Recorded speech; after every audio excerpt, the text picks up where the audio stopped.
Hey, guys. Thank you for listening and tuning in and sharing and all the things you do to help this show get more and more successful. Apparently, every week we get new listeners, more downloads. And so if you are a listener and you're enjoying the show, please share it. People are starting to share it now.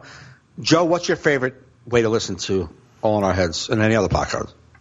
Well, if you're listening on iPhone, the Laughable.com app is my favorite way to listen to the podcast. You can listen to our podcast, other comedians' podcasts, and then we each have our own profile on there. We can see other podcasts we've been guests on. So if you have an iPhone, go to Laughable.com/download to put that app. If you're on Android, go with the iHeartRadio app. That's a good one. And whatever app you can get us on, we're on. Yeah, that. and share it. We used to ask for comments and all this stuff, ratings, which is great. If you have time, do that. But if you can just share a link on any of your social media, going, "Hey, give these guys a listen. They're fun." That's it. And if you don't like us, don't share it. That's fine too. But if you're enjoying this, share it. We appreciate that. Yeah, and this week's episode is a fun episode. We talk about a great movie, Love Actually. Mike does. We talk about Walking Dead. We talk about TV and movies. And we talk about some of our gigs this past weekend, as well as some stories of driving while under the influence when we were kids. Yes. So it's got a whole assortment of topics this week. So thanks for listening, everybody. Check out the show.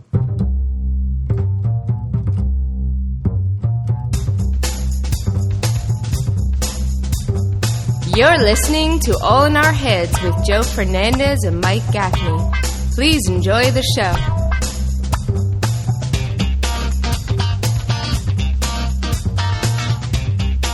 Yo. What's going on? Nothing. Just was binge watching Game of Thrones. Oh, nice. Yeah. Does this mic sound good? Sounds good. Why? Sound bad to you? No, I plugged the headset in. I learned where the volume buttons were. Oh, good. So it's not so loud in my head when I talk. Right. You sound good. Hold on. Go ahead, talk. Hey, how's it going, man? See, you're not coming out of here. I'm not coming out of there? So, well, there's two knobs on that microphone. You could listen to all your microphone, all your computer, or go halfway in between. So you got it. Is there? There is. Next week you can figure out that knob. I didn't know that. Oh, okay. So I finally figured out how to control. Well, then, I don't want to hear. I can't have my earplugs in, listening to my dumb voice and not hearing you. Yeah, you got to go halfway with the other knob. The other knob. There's two knobs. I got to be honest with you. What? I was just pushing knobs. I don't know what I don't know what I was doing. Yeah. One's a volume and one's not a volume. Tech talk. Tech talk. Go ahead. You still? Did you find the knob? Yeah, you're louder now. Now I'm louder. See, there you go. Boom. Actually, you're not. Okay, I'm not. Louder. You're louder? Then go the other way. With the knob. You on the volume one or the other one? I don't know what they don't say.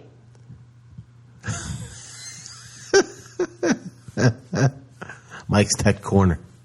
Because it's my son has this fucking thing around it. He won't let me take it off. You see that thing? Oh, he won't let you take it off? He won't let me take it off. He's like, don't take it off, Dad. He's a fucking psycho. Do it. Just push in those side things, and then the mic will come out. See that spring thing to the left? Clips right here.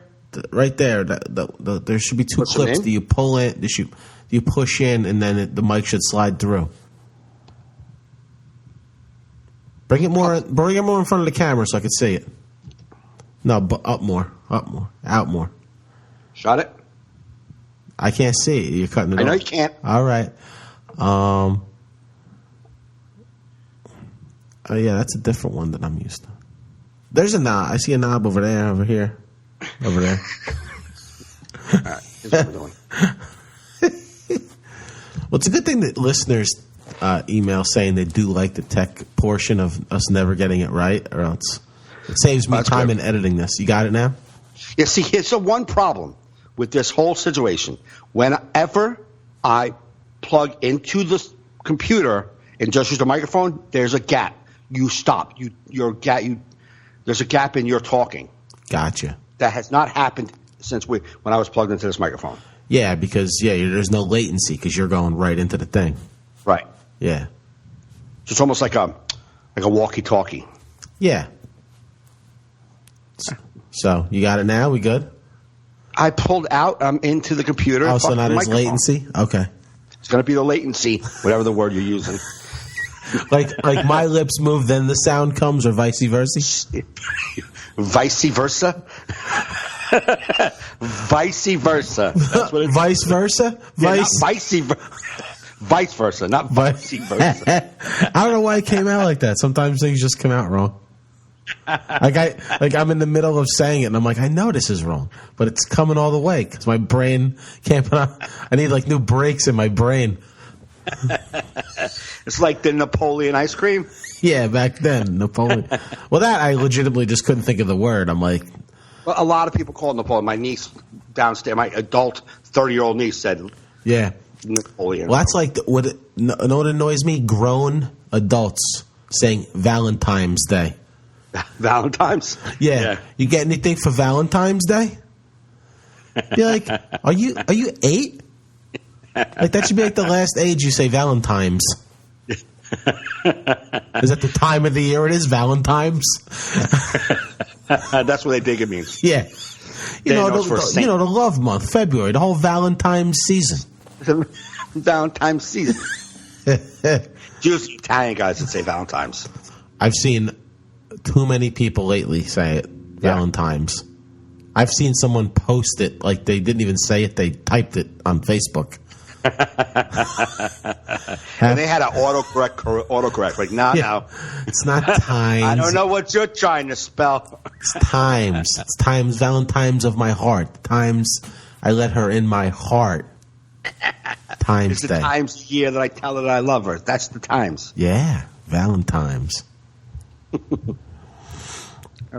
Well, I'm going to have my son try to help me figure out how to get you into my headset and just like it's easy once you see it. The one knob. I have that same exact mic in my other studio, and it's right. That's what you do. Yeah, he won't let me take this off because he shoved it on. It's like I don't think it was really made for this microphone, so he made it happen. Oh, that. Yeah. Is it the cage? Yeah. Right. Mm-hmm. No, I mean, yeah. Well, he's probably never monitoring it from that. That's why. Yeah. No, but those things are. I have one on my microphone, the cage. Okay. It's so vibrations for vibrations and shit. I know. He's trying to rap and stuff, so he needs that. Where am I going? You should start rapping. I barely moved on this podcast. I don't need to worry about the vibrations.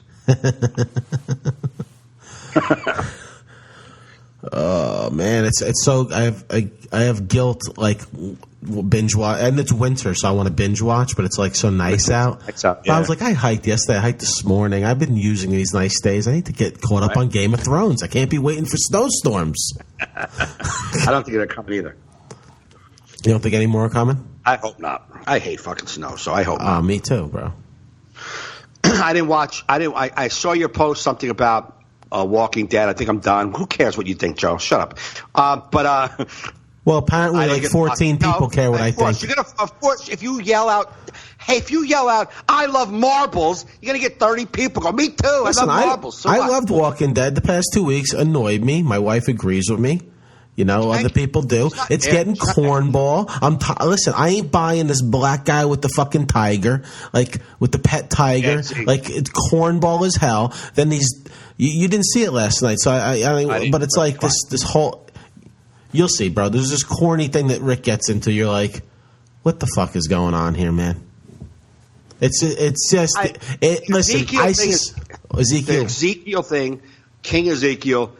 When we first met him, I thought, wow, this is really corny. I still kind of think it's corny, but I kind of get why they're making that world so corny. I just kind of get that they need to make it like so extreme from what the reality is from what's his name?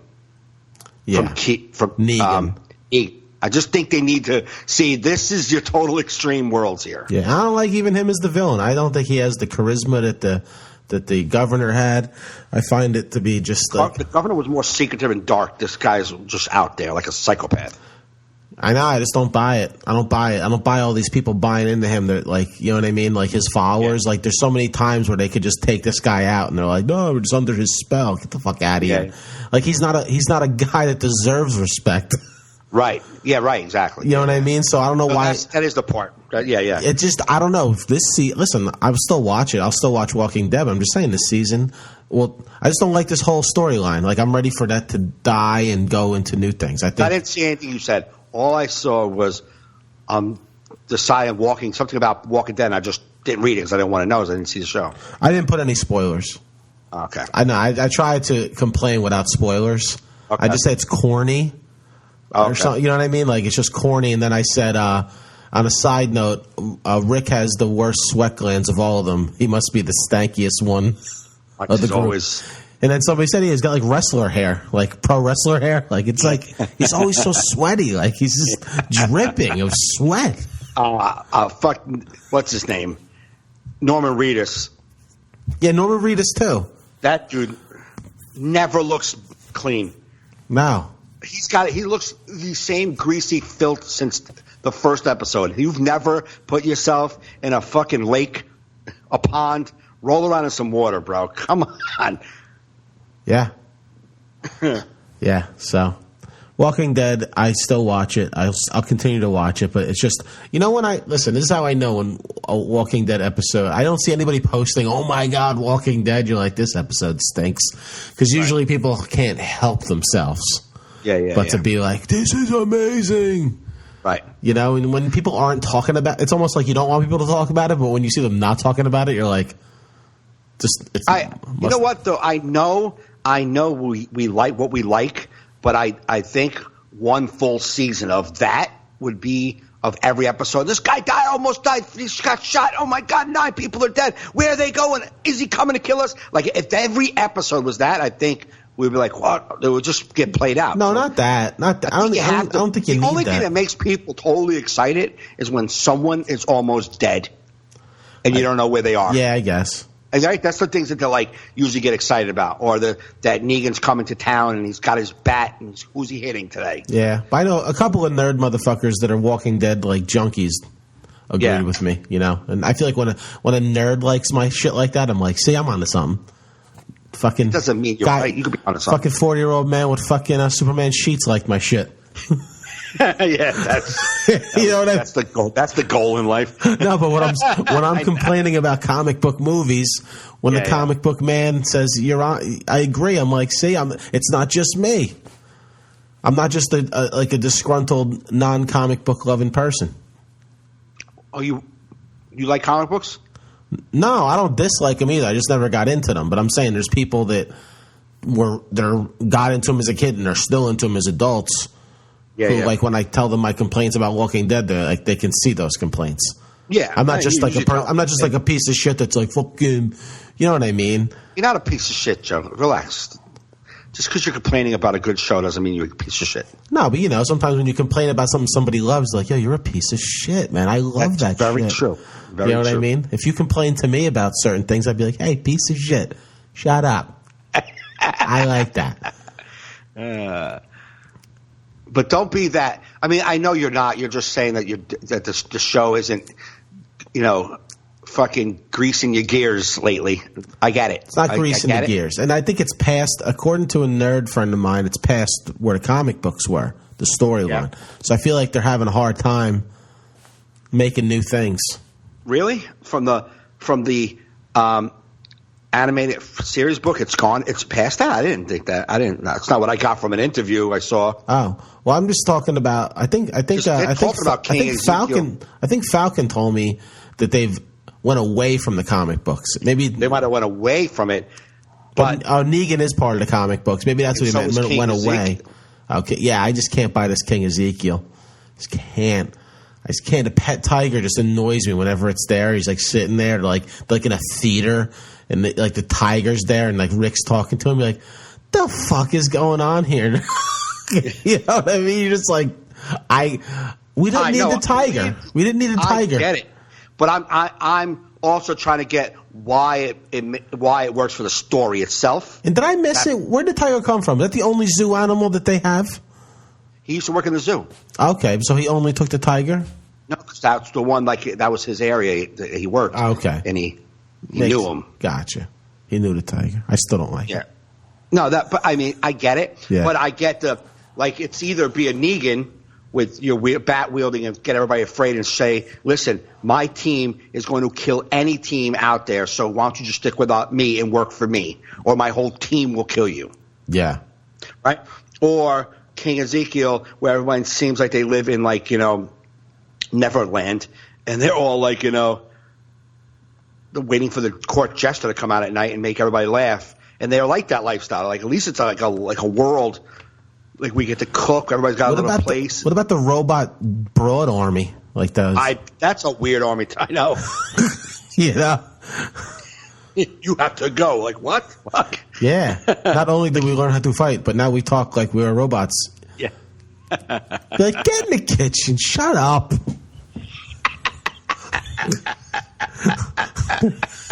Put the gun down. Pick up the fork. Fuck. Your camp's kind of dirty for ladies. Can you clean that shit up a little bit? Come on. Don't you dress nice? What happened? Show a little leg. What kind of broad are you? Listen, this is a fucking zombie apocalypse. Got to be some nice dresses lying around some of these abandoned houses. Yeah. It's with these skateboarder elbow pads. What's going on? Yeah, it's funny. That's what I was telling. I guess they're like, they got elbow pads on, knee pads. Going skateboarding? Come on. Yeah, then the one group. Well, what's the in the kingdom? Those guys wear like laser tag suits, right? Like, yeah, I'm sitting there, laser tag like vests. It's like what are you wearing? What are you, an umpire? Yeah, it's like these little things. It's like guys like on a horse with like elbow pads. Yeah. It's like you have zombies after you. They're gonna bite your face off. You're worried about falling off your horse and hurting your elbow? Get the hell out of here. The hell out of here. And now all those characters are very cartoonish. That's what I'm saying. That's what me and Kerry are saying. It's getting cartoonish. It's getting corny. Yeah. It's like, you'll see when you watch last night's episode. There's a scene that you're just like no. It's like out of Star Wars. No, okay. It's very corny. You're just like, right. I ain't buying it.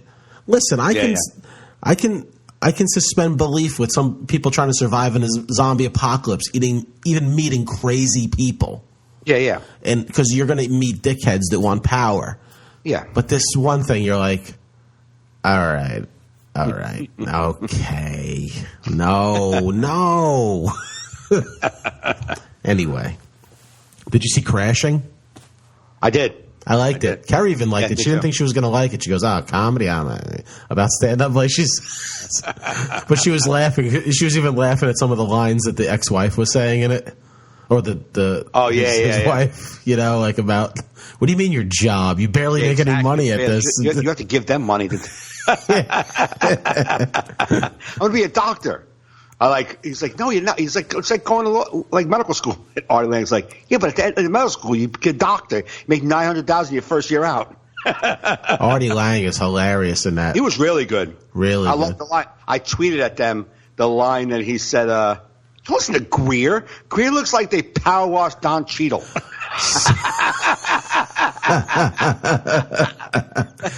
That was an ad lib. There's no way. Absolutely. And I tweeted that, and Greer retweeted it and laughed my ass off. Yeah. That was off the top of his head. That's you can tell some things. It's like what they do to Artie. Like, what wardrobe? Just wear your clothes. Artie. Well, they said that, and I listened to some interviews with Judd Apatow when he was like, we would just say like, Artie, talk to Pete about what it's like to be a young comic, and then he would let him go off. There was like no script. Okay. Or like be mean to Pete. Right. Because he said comics suck off the page. He was saying like a lot of times comics, but if you tell a comic to do something, like be mean to that guy, a comic could just do that. Yeah. Be this person. Right. Where he goes, comics off the page, like, because they're so used to being off the cuff and doing their own thing. But I thought for one episode in, you're like, I have high hopes for this show, especially for like probably capturing what stand-up will be. Like is. And you want to be able to, like, I mean, I'm watching the first episode, and of course, I'm like seeing there's people there. There's Keith. There's Rachel Feinstein. You know what I'm saying? There's the Gina, fucking grizzly pair, man. Yeah, like the grizzly pair, and you're like, oh, okay. But so I'm gonna love all the things about it. You got Esty in the crowd. You got all these. You know what I'm saying? Like Dan Natterman on stage. Yeah. Jay Okerson. But I like all of that. But then I'm like, for it to stay on air, will the regular world be able to follow this world and give a fuck? I think they will, because Kerry went into it totally negative. She's like, I don't know. She goes, it might be for you. I don't think it's going to be for me. So we had it on in the room like she was about ready to fall asleep, but she kept laughing at it. Okay. And laughing at it, and she thought it was very good.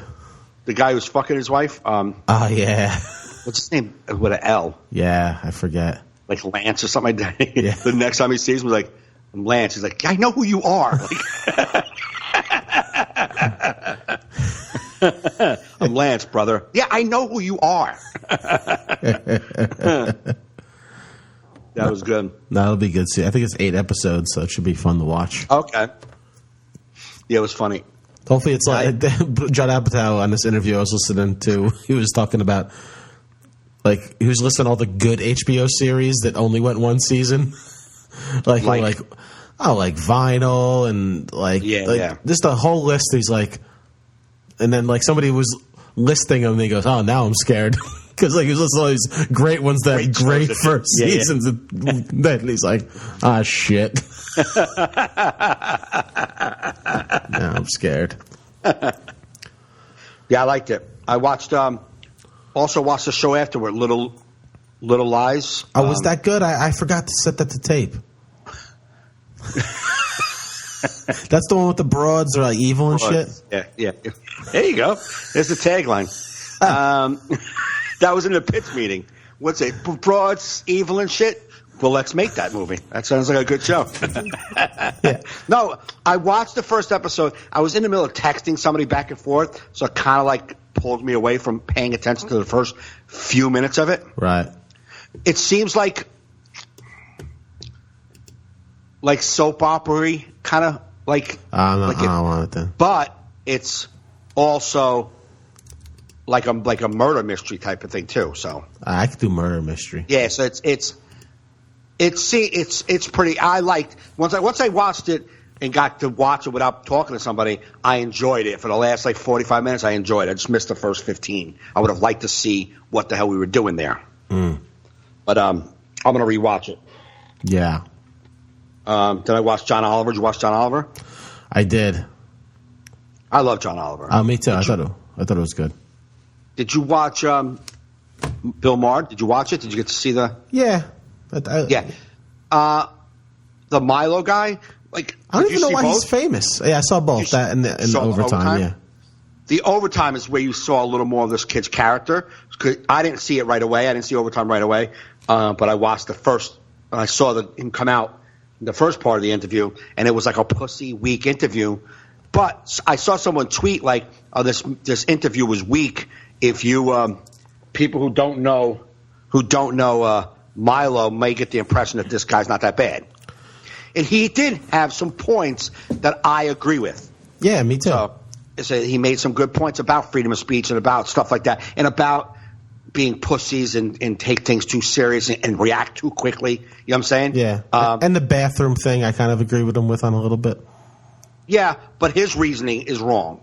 Right. His reasoning that transgender people create most of the violent crimes is a bullshit made up statistic to scare people to go, yeah, they need to be out of our bathroom. Right. But that's not the real reason. Yeah, I think if you're struggling with who you are sexually, maybe you don't belong in the bathroom, you know what I mean, with a little girl next to you. Right. I get. I was thinking that I have like all these nieces, and I'm like, it's just weird.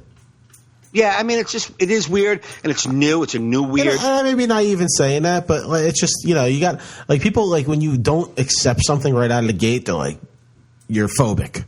You're like, you're told. It's like, no. How can I ease in the shit? Yeah, like, I don't understand it yet. Can I ease in the ladies coming in my bathroom? Yeah, no, absolutely. It's okay to feel that way. Like, but like, if you're not like totally accepting of things right out of the gate, you're like, you're like hate speech person. But I 100%. You should, of course. I mean, I'm way open minded. Would even say I get it. But but like what Larry said about how this transgenders are treated like gay people were treated, a few years back. Yeah. That they're animals. They're fucking crazy, sick animals who would want to fuck anything. You don't want them around you. Right. They're diseased. It's a sickness. Yeah. You know what I'm saying? And then the gay kid was like, no, it's not true. Like, that is true. You fucking homo. You're 12 years old. You don't have a clue. Right.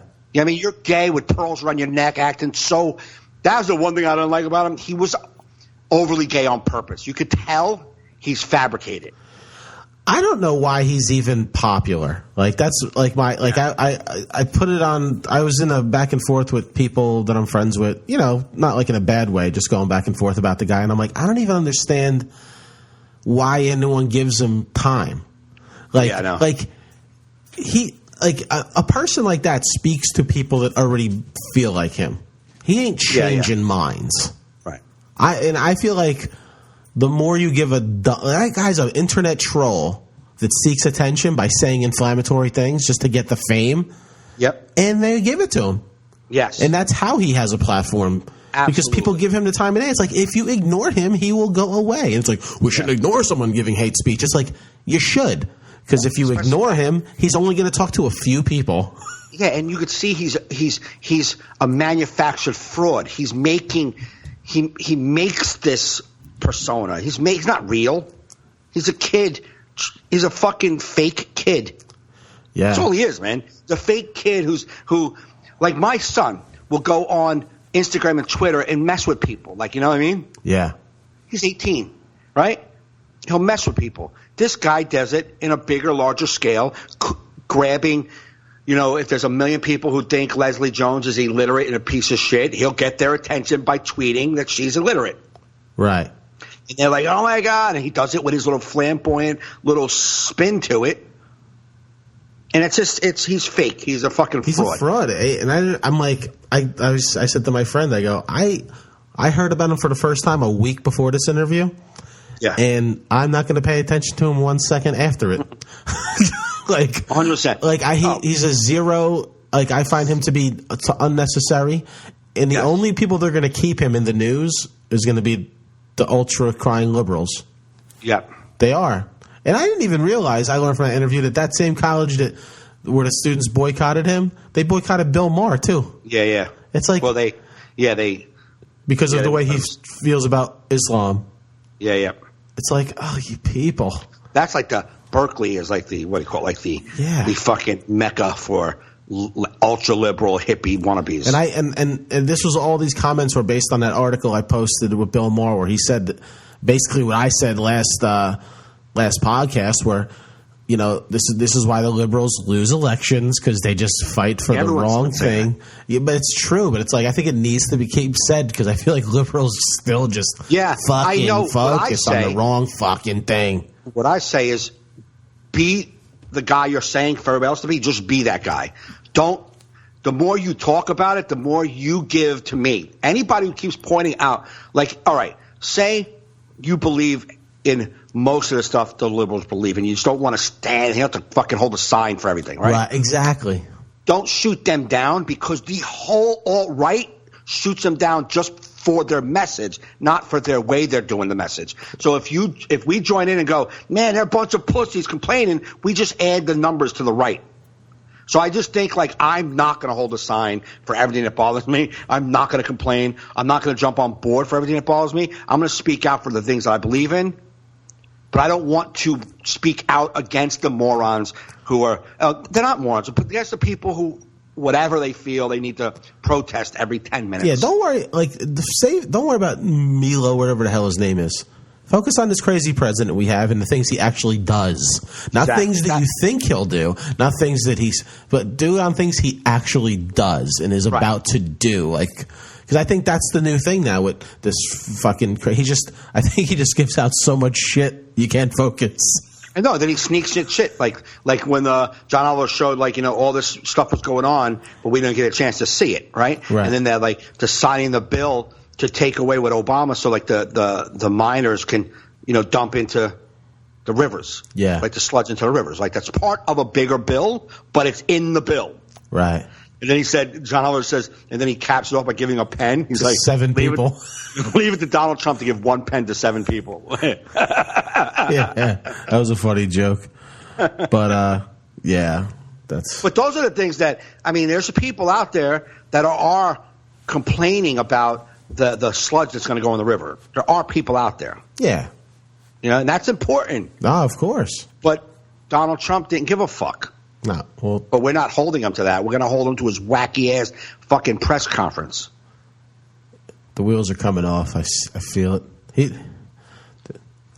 The only way the wheels come off on this fucking train, it does know that it was funny.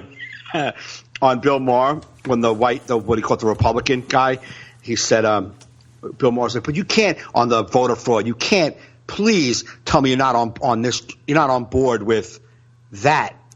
Please give me some hope. And he goes to say, well, let me say, and the black guy was like, whoop, whoop. He's getting onto the train. The only way the wheels come off of this fucking car is if serious Republicans put aside their wants for a minute and call him out and hold him accountable. But they won't, because they all want to get their shit signed. They're in control. They only have 2 years to get it done. Well, if you noticed, the vice president is actually going around the country speaking normal, and to other countries speaking opposite of what Trump's saying. The Secretary of State is agreeing with nothing Trump's saying. His Secretary of Defense agreeing with I feel like Dustin Chafin actually posted a good joke. I believe he was referencing that, where he's like, Trump reminds me of the little kid on the ship with the captain, like the fake captain's wheel. like somebody else is driving the ship, but the little kid's just like kind of thinking he is. So I think the vice president and the other people are just like, all right, just let him do his rallies and we'll try and mop up his garbage. But the things he's assigning and letting go, and the things that, even if we don't believe that Russia played a big part in what happened this year, we have to look that out. We have to see how did that happen. Oh, listen, he went to fight with the fucking press, so that's all they're going to dig. That's the press's mission. They're going to dig it up. If it's real, they're going to dig it up. Oh, of course we should. And they're going to dig it up if it's real. If hopefully they can find something that points. Right. But that black, what's his name, Nance, that was on Bill Maher. The old spy. He was like, if you believe that WikiLeaks just a dude, if you don't know what it takes to make what happened, the team it takes behind that, it's not just a bunch of nerds behind a computer, man. Nah. No, if it was, then Anonymous would be doing more, because they always I don't know if I'm losing faith in Anonymous. I feel like there's always a lot of threats with a guy in a mask, but nothing ever comes. Yeah. It's like, you will regret what you said, Donald Trump, blah, blah, blah, blah. And then it's like, nothing. And they get me excited though. I'm like, yeah, fucking scary guy in the mask is going to fucking dump all types of shit. And then I'm waiting. I'm like, I guess then. All right. All right. He's golfing? That's what you got? He's golfing? All right. Okay. He wasn't even anonymous with that. He was actually out there golfing. I could have got that story. I got that. I could have got that story with Google Maps. I could have saw him golfing. All right. That's what I say after every anonymous thing that comes out. Yeah. All right. Okay. Is that what it is? You were talking about the Walking Dead, and it's unrealistic. Yeah. I was watching. My favorite movie is Love Actually. It's one of my favorite. I'm a sap. I don't care what anybody thinks. So I'm moving on from that topic. I love the movie Love Actually. It's one of my favorite movies. And and I've watched it a million times. And I get emotionally involved every goddamn time I watch it. Except for last night. And I got disconnected from it. What are you doing, Joe? I'm listening to your fucking story. What else are you doing? I don't know. I have this rubber thing I'm bouncing up and down while I listen to your story. What? It looked like you were trying to like do something with the computer. Like no, I'm playing. I have one of those Myeloma plastic wristbands. I'm just kind of folding it while I listen to you. So I was watching my movie. And it there was like this one scene towards like the end of the movie where I've seen a million times, and I'm like, it's like out of order. The scene is out of like it didn't make sense. Have you ever seen the movie Love Actually? No. Never? No. I don't watch things like that. You're a piece of shit. That's it. Why? Because I don't watch Love Actually? Yeah, that's right. You should watch that. It's a good movie. I don't like love things. You should. Is it good? Who's in it? Everybody. Oh, it's one of those all ensemble casts of. Yeah, it's one of those guys. The guy who wrote Notting Hill. That guy who wrote those movies. I know. See, I was with a girl one time and made me go see shit like Notting Hill, and it was a very miserable time in my life. I don't like those movies. Well, shut up. Love Actually has Colin Firth. Okay. He died recently. What's his name? God damn it. From Die Hard. The main villain in Die Hard. Yeah, that guy. Yeah, what's his name? Steve? Barry? Reichman. His first name is Reichman? Alan Reichman. Oh, Alan Reichman? I think that's it. Yeah, Reichman. Reichen? Shut up. Barry Reichen. You're a Rican. Going on IMDb is this important to your fucking Love Actually story? No, Dick, because you asked me who was in it. All right. Well, why'd you have to start with the least famous people? They're not least famous. Reichman? I can't think of his name. He's very famous. So famous, I don't even know who the fuck he is. The fucking guy. The guy that was in the... Yeah, so famous. The last movie you went to recall was fucking Die Hard from the 80s. He was in Dogma. He was fucking the voice of God. All right, you should have said that. I would have said Alan. I would have said Alan Reichman. You motherfucker. Well, he's in it. All right, and those are the two most famous people. Laura Linney is in it. All right, I would have led with Linney. Hugh Grant. How do you not lead with Hugh Grant? Because he was the surprise at the end. This is a surprise. Now you ruined the movie for me, you dick. Now I don't need to watch it. Now I know it's a surprise. Now I'm not going to be happy till I see you. Whole thing. I held him as my ace in the hole, saying, "Here's everybody," and he's also got Hugh Grant. Ha ha ha! It's a good movie. Was he dead the whole movie? Is that what the surprise was? No, I'm not. The surprise was in this conversation, not in the movie. Oh, okay. I held him as my ace in the hole to tell you all the celebrities, and then bam! You thought I was done with celebrities? Well, now I'm intrigued not to watch it still. Well, you're wrong. Okay, maybe I'll check it out. It's a good movie. It's a good movie. But fucking Andrew Lincoln. I like Andrew Lincoln. He's in it. It was like his first role, I think, ever. Yeah, let's go. We're wrapping it all in together. Fucking Walking Dead and shit. Yeah. Maybe that's what. Does he have his accent in that? Yeah, because that's his accent. No, I didn't know if he was still playing an American. Nah, all the movies from England. It's one of the writer from Britain. Oh, okay. Bill Nighy is in it. Bill Nye the Science Guy? Bill Nighy. N-I-G-Y. Not Bill Nye the Science Guy. You fucking retard. Well, you're like Bill Nye? N-I-G-H-Y. I think that's how you spell his name. Who's he? Fucking put him up. You'll see him. All right. Man. I don't know how to say his name. Billnighy. Maybe. All right. When you see him, you'll be like, oh, that guy. Okay. All right, I'm going to go to my IMDb phone app while you tell your story, and I'm going to... Anyway.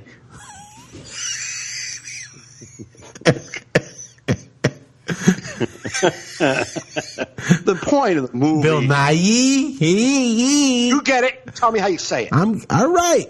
Give me a sec. not even Mike's Hot Corner. You're just making it hot. You're bringing too much heat on it. I Love Actually. It's got 7 out of 10. Of course it does. It's amazing. Oh, Liam Neeson's in it? Yeah, Liam Neeson. Oh, Bill Nighy? See? I still don't know what he was in Harry Potter, movie, Hot Fuzz. Something Time. Something Time?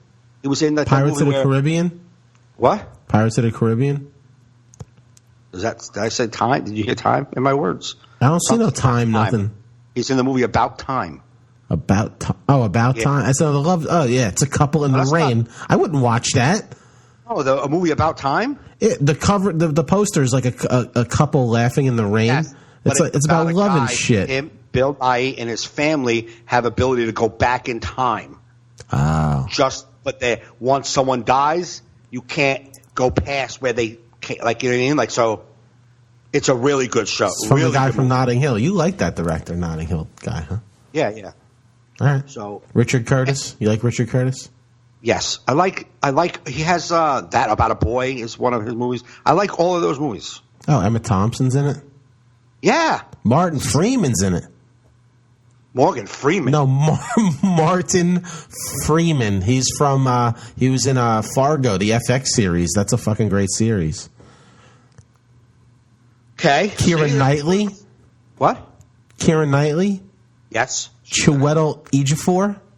He's a good guy. I don't know how to say that name, but I think I did good. Yeah, he's pretty good. Maybe. Anyway, go back to what's the point of this? It wasn't telling you who was in it. That's for sure. The fucking point of it was I was. You started telling me who was in it. No. Oh, I asked. Yes. But I thought you should have led with a more famous name. That's all I was saying. Well, look at all the famous names you came upon. I know. Right? But Liam Neeson's in the actual, like he's the man. He's one of the main guys. He's on the, on the IMDb ad, he's like. Going to sell the guy you came and say his name?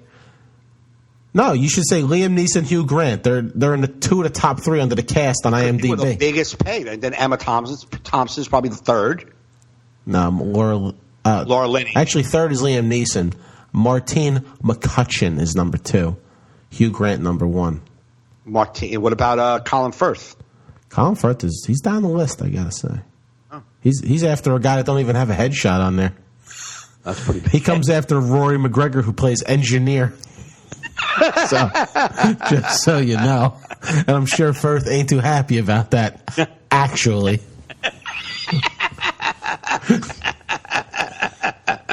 I actually don't love this. Yeah.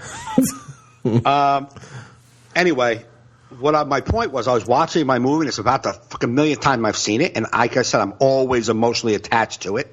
I can follow it the whole time. It's like watching Titanic. I can watch it and be emotionally engaged the whole time. Not like, it's my movie. I'm always involved. You're just in like it's first time. Yes. And I'm watching it last night, and it's about, like I said, 15 minutes left to the end of the movie. And it's all about couples intertwining, like some couples meeting, some people breaking up, finding new love. And there's this couple who met their stand-ins. That's their job on the movie. They do stand-ins for movies, so they do nude stand-ins. So they met. There were 2 nude actors talking to each other. They met on set of a movie. And he finally asked her out, and their first date was like this school concert, like a high school or Christmas concert. Uh-huh. So everyone, like the whole movie, culminates with everyone kind of meeting there. Culminates? Culminates, right? Culminates.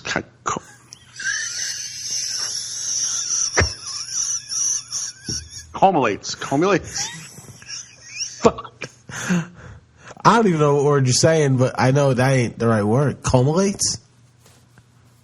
Accumulates? Oh, culminates. Wait, I don't know. Let me Google that shit. Culminates, right? Culminates. I don't. Clearly, Joe. I'm struggling to find. No, I'm trying to sound it out. How do you spell it? And I'm not saying accumulate. I'm not talking about snow. Oh, wait. Culminate. Culminate. Culminates. Gather together and combine? Yeah. Cumulate. Cumulate. Well, if you go to the...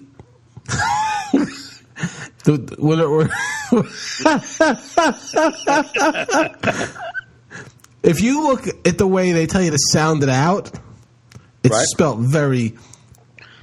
So this is the sound out letters. Kyoommy upside down E. I don't know how to talk like that. Cumulate.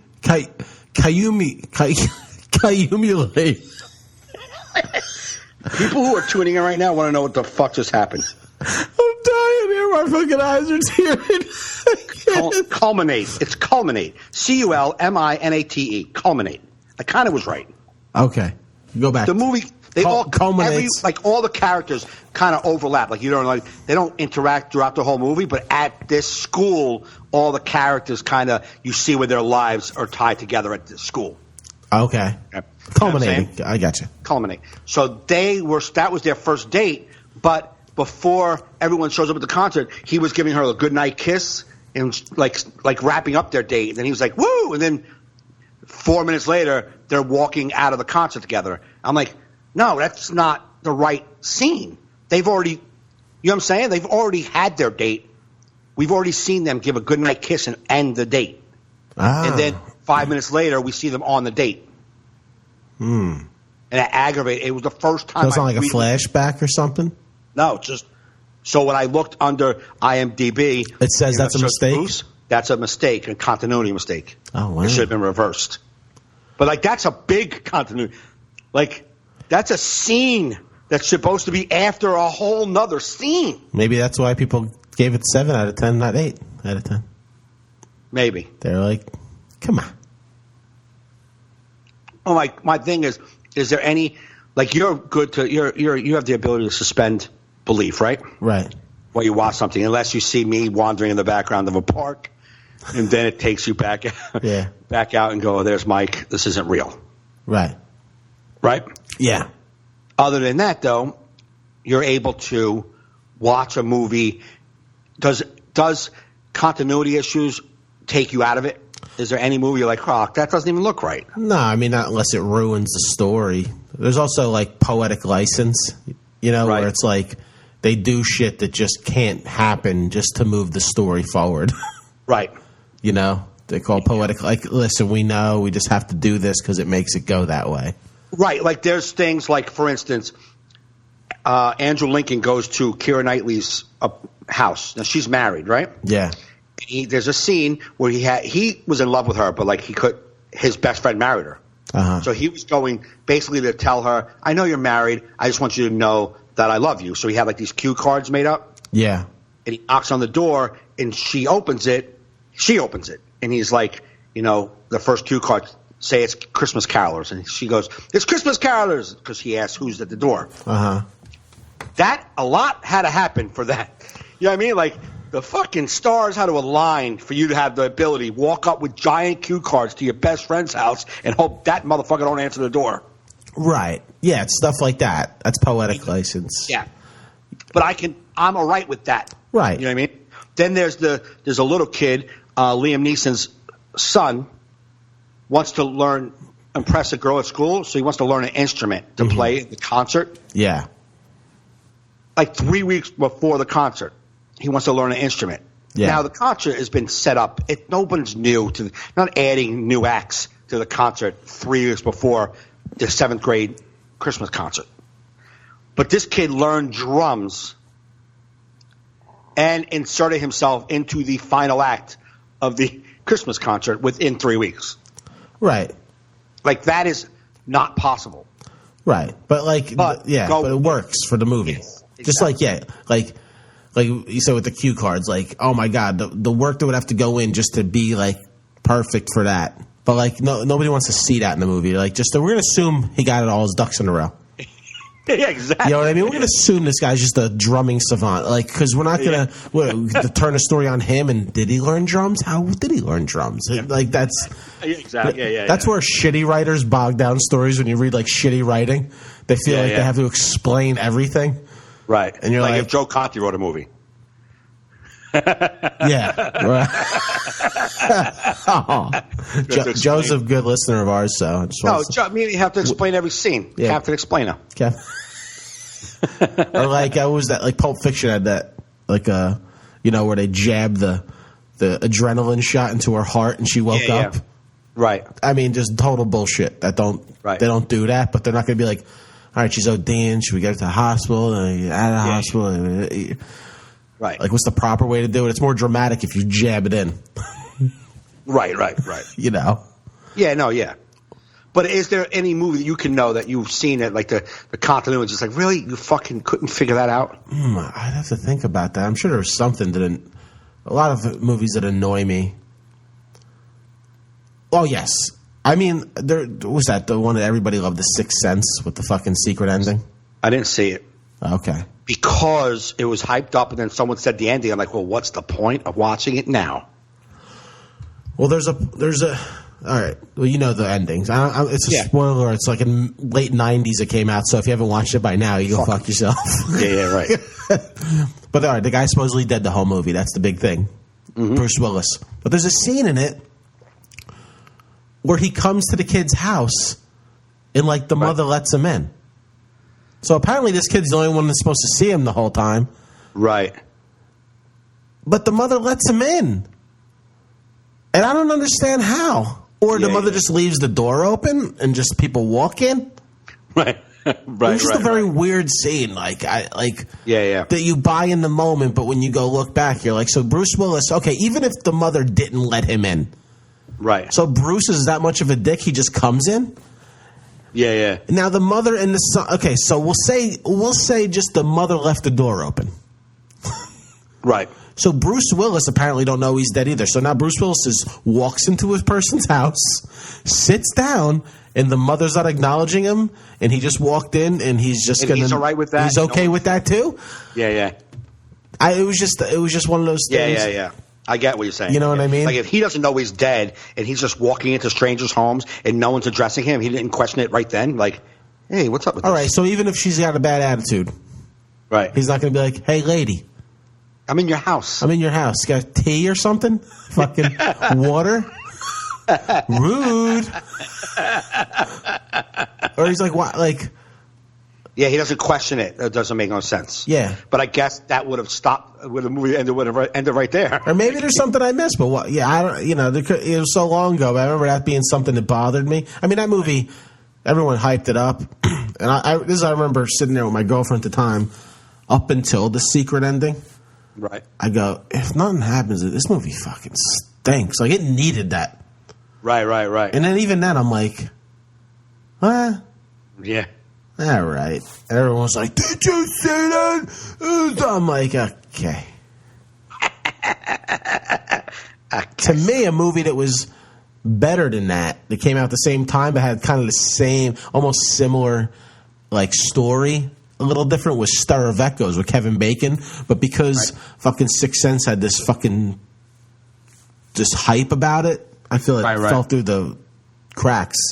Right. I say if you fucking Stir of Echoes, Kevin Bacon, way better than Sixth Sense. If you want to have it go back in the 90s day at your house. You probably could shorten the title for that day, but if that's the day you want to go back in the 90s dead people movies. Stir of Echoes, way better. Kevin Bacon, a better actor than Bruce Willis on any day of the week. What? Kevin Bacon, better actor than Bruce Willis any day of the week. Oh, absolutely. Kevin Bacon. If I see Kevin Bacon in a movie, I'm like, I think I'm going to like this movie. Like, even if the movie stinks, I'm like, I like Kevin Bacon scenes. I mean, I just watched Sleepers night before last. Yeah, that's a tough movie to watch. That's a great movie. Man. That's a great movie, but that's one that you're like, it's so. It's deep, man. It's deep. You're like, I don't know how to put myself through that again. Like, that's like that's like Schindler's List. I remember, like, I love Schindler's List. It was such a good movie. And then back when I had, like, those DVD clubs where I used to, like, buy a bunch of DVDs. Yeah. I checked off Schindler's List one time and I got it. I'm like, why would I buy it? Why do I want to put myself through that again? Yeah, right. I don't want to, one Holocaust viewing is enough for me.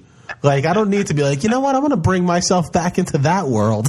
Yeah, that's like watching Philadelphia more than once. Like, yeah, there's certain movies you're like, I can't. So I think I still have Schindler's List fully shrink wrapped.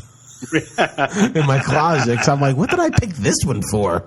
With Columbia House, who I've yet to pay. For a penny. I was watching. Speaking of movies that like pull me out of the scene, it's not really a continuity, but it's Rounders. Oh, one of my favorite movies.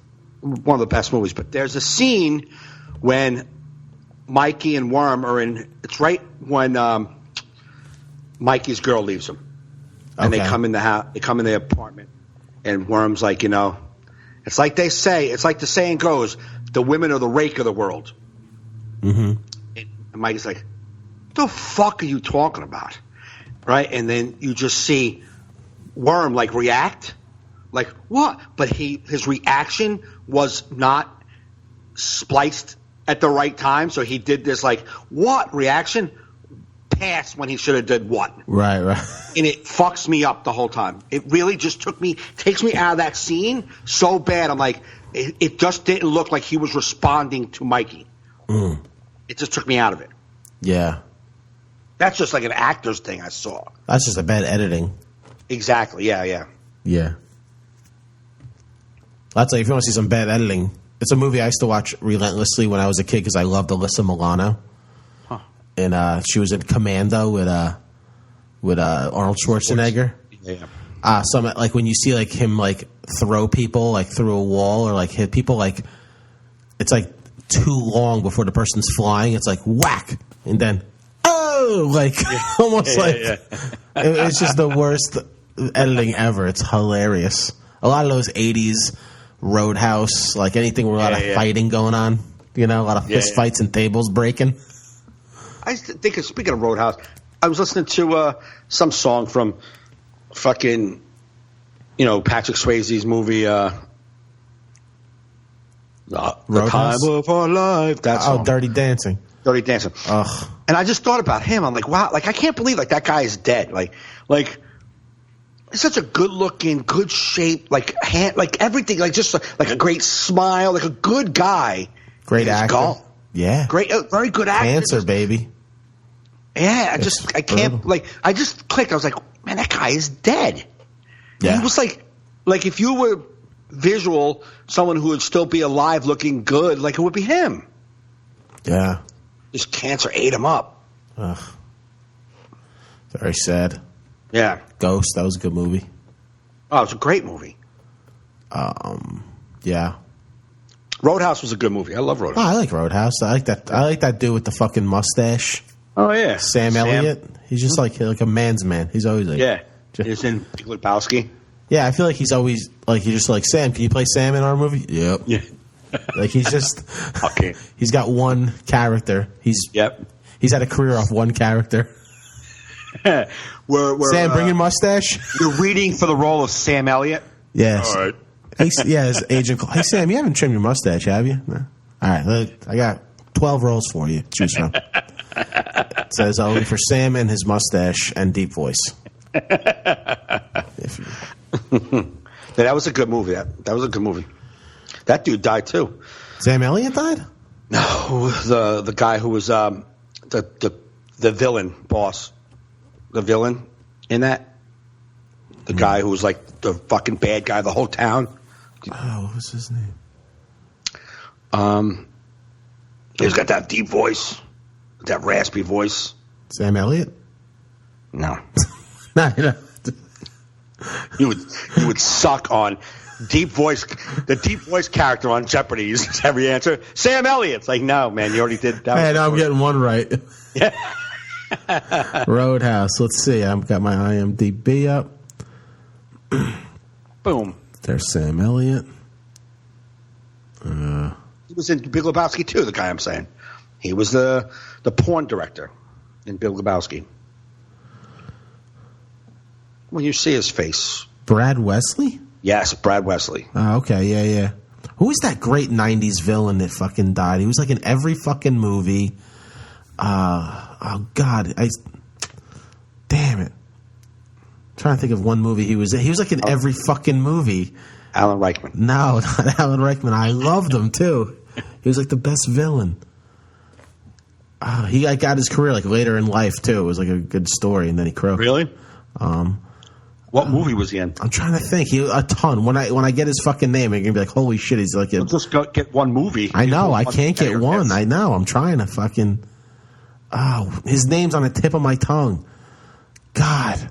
Jeffrey Lawrence. Not Jeffrey Lawrence. I gotta Google that shit. Bill Nighy. Famous 90s villain dead. I'll Google that. 90s or 80s? 90s. Famous 90s movie villain actor dead. Just waiting for something to pop up there, big guy. No, died. Put as many search terms as possible. When did he die? Back then, I think. But wait, you do something with the T.J. Walsh. Is that his name? Who? It came in my head. Let me see if that's who it is. T.J. Walsh. Didn't do anything for my. Maybe that's not it. J.P. Walsh, something Walsh. Oh yeah, J.T. Walsh. Google J.T. Walsh. That motherfucker was the best movie villain. Let me see what it looks like. Let me see what it looks like. Yeah, I'm gonna get his J.T. Walsh. Walsh. Boom. When I see him pop up. Okay, come on. Fucking Google. Sling Blade. Few Good Men. Sling Blade, Few Good Men. Pleasantville, The Negotiator. He was in A Few Good Men. Yeah. Oh, him, yes. Fucking that dude. He's always a bad. You know, he's always like a dick, like a bad. He was in Blue Chips, man. He's always like a dick. He was a dick in Blue Chips. Yeah. He died? Yeah, he died in 1998 of a heart attack in La Mesa, California. So, all right, you don't gotta read his Wikipedia, man.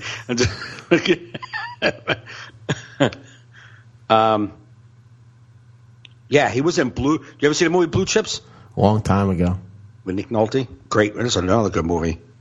Yeah, he plays the like the guy who, like, whatever's in charge of, like, the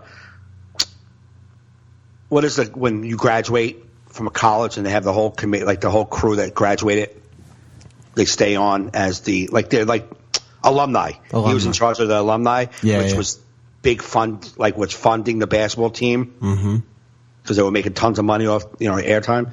So they're the ones who went out and bribed basketball players to play. He played like the guy in charge of that crew. That was the dirtiest one of them all. Yeah. He was in Few Good Men, but he's the one who got honest and killed himself. You're talking into the wrong side of your microphone, just so you know. Damn. He's the one who got honest. Yeah, there you go. That's the right side.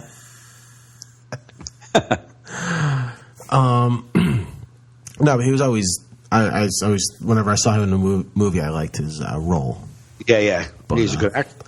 That's that. All right. Yeah. What were you talking about yesterday about your 3-card Monty on Facebook? It made me laugh, but I was like, I hope everything's okay. No, it's about it. It was my sneaky way of getting an anti-Trump. Oh, I thought something happened to you, like some 3-card Monty, like you just... you ever watching somebody get hustled? Yeah. While they're playing 3-card Monty, and you standing back on, oh, poor suckers. Like, you feel good about yourself though because you're not getting hustled, right? Right. That's how I feel. Thought you said it. I thought it was, okay. I got you. That's what I meant by it. It was just my way of saying when I see Trump supporters justify and make excuses for every single thing that comes out of his mouth. Oh, okay. I start to go, well, you guys, I feel good about myself. Okay. I read it wrong then. What did you think it meant? Well, because I thought you said that's how I see my life or something. No, I said life or something. That's how I've been feeling. I said, you ever watch somebody getting hustled at 3-card Monty and think, poor sucker? Well, that's how I've been feeling a lot lately. Right. Well, it seemed more personal to you that he didn't mention Trump or nothing. So that's how I've been feeling. I'm like, is Mike feeling like getting fucked or something? Yeah, no. You thought I was the guy, the all poor sucker guy. I thought you were the all poor sucker guy. I'm like, that stinks. I'm the guy watching him get hustled. All right, good. I was like, oh no, it's gonna be Mike Said corner. Yeah.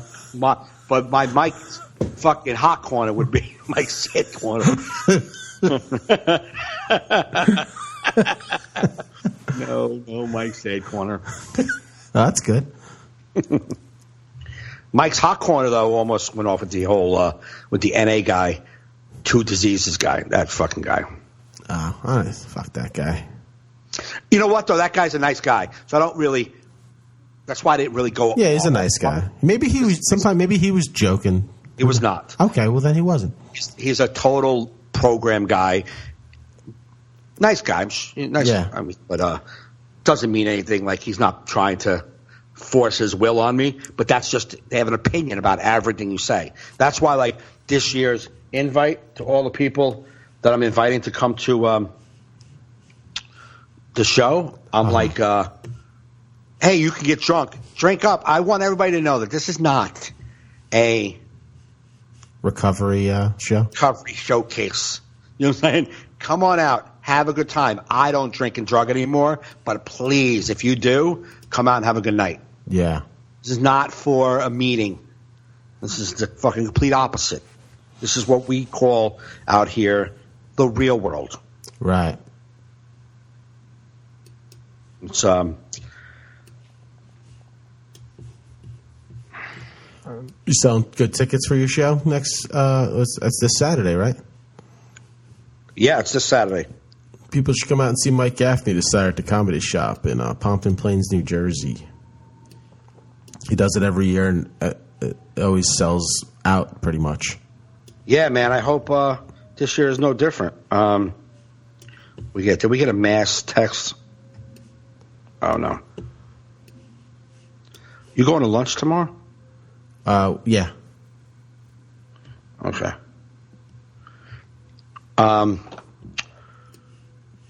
Yeah, it should be a good show. I mean, Friday I'm South Jersey. I guess I'm in Freehold. Okay. At the American. Oh, the hotel. Yeah. Yeah, it's supposed to be a real good gig. So if you're down that way and you're not going to make it up Saturday night to Pompton Plains, they're probably 2 different audiences, right? I'd say. Go there Friday night, the American Hotel. There you go. And if you're up in this area Saturday, yeah, definitely come out. It should be a good show. Are you coming out Saturday? I'm pretty sure I am. I'm off. I gotta see. It's tough when I have nights off. If Carrie, I sometimes need to do shit with her or want to do shit with her. If she doesn't feel like going, then I'll probably do something else. But I'll see. Anything, even if we do go out somewhere, we may stop by after. Maybe if you guys are going to the diner, or something, or do dessert. Even if I'm not there for the show, I'll probably swing by at some point. Okay. What else did I want to talk to you about? Do you have anything you want to talk about? You have anything on your mind? No, nothing on my mind. We had. How was your winery show this weekend? Was that good? The pictures were good. Thank you. I will promise you, as soon as we hang up this episode, I will have a clip for you. Yeah. Okay? It's already in my computer. I just got to edit it down. Yeah. Okay? It was a great group. It was fun. I had a lot of fun, but I had a lot of fun because they loved when I made fun of them. Oh, okay. And they were on board with material too, which made it fun for me because they took both. It wasn't like, just talk to us, please. Yeah, yeah. You know what I mean? Like everything was working, but me making fun of them really worked. But when I first came on stage, there was 4 people right on the stage that were talking the whole time. I watched them talk through KP's set. Oh, really? Ugh. Yeah, and KP acknowledged them at one point. So when I went up there, I looked at them and I was like, stop talking. And even me saying as nice as I could, I'm like, hey guys, fat guy following his dream. Can you stop? Like even doing it the nicest I can, they looked at me like, what? Because they were fucking rednecks on wine. Well, yeah, I mean that part of Jersey is pretty much Pennsylvania. Yeah, and the audience was great, but women on wine, give them a little. It's like watching drunk women on wine. I'd rather a girl on scotch or a couple of beers. Yeah. But watching these wine drunk people, it's like this other. It's like a different drunk. They're like not there. They don't even see that you're like what the problem is. Like what? This what? It's like they're so fucking. And I said, you just don't talk. I said, you've been hiding behind the post, but just because you're hiding, your face isn't seen. I hear you. You know what I'm saying? Like, and the whole room laughed because they've been talking the whole time. I saw a picture from it. Was it sat like theater style, or was there tables? It looked like everyone was like facing forward. No, it was. They put long tables that way, and they turned all the seats facing the stage. Oh, okay. Yeah, I couldn't see the tables in there. I was like, wow, I didn't expect it to be set like a theater. Yeah, I know, but they said it was perfect. Yeah. I mean, you've been in the room. It's a really cool room. Yeah, I did a Christmas show there, and it was cool. Yeah, it's a great room. Nice little lights all over it really looks nice. Yeah, it does. And there's a part, if I could find it, where I say to them, I'll find it. And there's a part I say, listen, you guys are good. As a group, like, I'm going to give you a homework assignment. If they do comedy up here again, before they do it, because none of you have ever been to a comedy club. I'm not even confused about that. Not one person in this room has ever been to a comedy club. So here's what you're going to do. You don't have to go out as a group, but it would make sense if you go as a group. Go to a comedy club. Sit in the back and observe comedy club goers. See what they do. Take a notepad, sit down. They won't care. Write some notes like, oh my God, they don't talk during the show. No, they don't respond every time the comedian says something they relate to. Oh, okay. And that was pretty good. But they liked when I made fun of them. Yeah. And they also liked the material. But once I yelled at those people twice, then she just had like a puss on. Like, she wouldn't even look up. She had her head like on her husband's chest, and he was like kind of like talking in her ear. Like, they were too whined out for the fucking to shut up. They're in their living room, laid back on their husband's chest, watching television. I think television. Wine does that. It's kind of like they give you a subdued drunk, not like just like I want a party drunk. Exactly. Yeah, because that's how that group was when I was there for the Christmas party. They were good, but they were like kind of like zoned out. Yeah, that's the one where the baby was in the crowd, where they had the baby crying. I'm like, yeah, great. There was no baby in this because this was a comedy show, not a fundraiser. Right. Not a thing, you know what I mean, special thing. But they were awesome. But there's a part in this that I'm definitely going to give you is KP was on before me, right? Uh-huh. And he was supposed to do 15, I think, right? He's having fun. So they give him the light, and he gets the light, and about 30 seconds after he gets the light, he's like, I'm just going to do a few more things for you. Like he's wrapping up his hour HBO, right? Like, I'm just going to do a few more things. So he goes over. I mean, I'm sure he does probably an extra 6 to 7 minutes after the light. Uh-huh. He's feeling good. So he comes off, and then now I'm up, and I was making fun of them. So I did something where the audience, I said, all right, good night. Like, so they thought I was wrapping up. So it was 45 minutes in. Jackie walked up towards the stage and sat down at the bar, and I kept going. And I saw her sitting there. So about 8 minutes later, I was like, I'm just going to do a few more things. Like, I wasn't ready to go. Mm-hmm. You know what I'm saying? Yeah. So KP was in the back and laughed. He didn't know what I was like. What are you laughing at? You said the same fucking thing in your 15 minutes. And then I busted his balls from stage. And I was like, don't he look like a gym teacher, like a wrestling coach? And then I said something else about him. I was like, he's like my older son, 29-year-old older son. And the room laughed. And then I said, but he didn't know who his real dad is, so I could be his father. The whole place erupted with laughter. And he was just like, you win. So I'm going to put that into the... Oh, good. It was fun.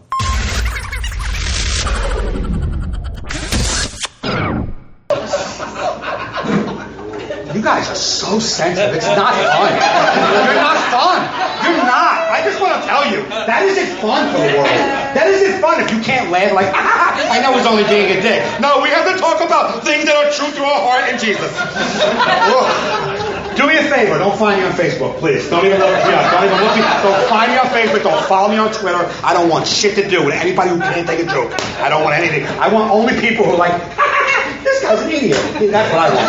I want people who know I'm an idiot. Anybody who takes words serious are fucking dumb. Sorry, I got that out of the way.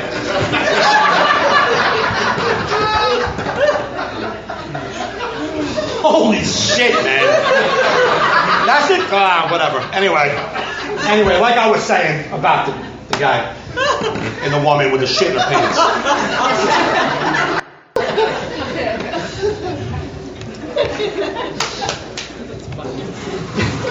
Thank you.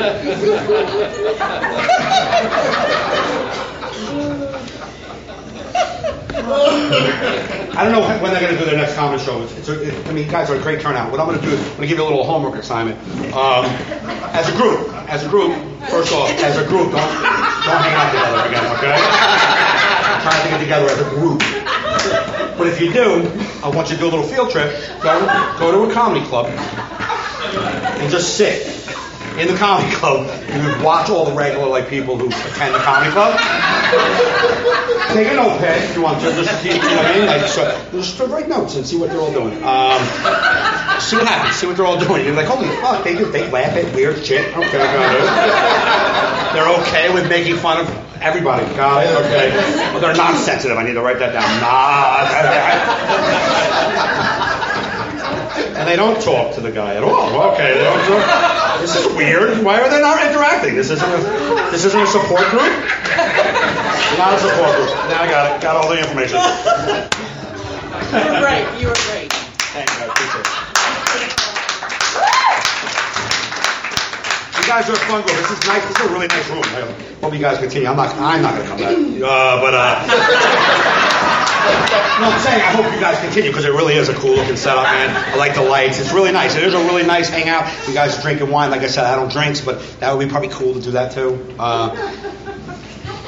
But like if he was like, hey, you want to do it again? I'm like, no. I don't want to do it again.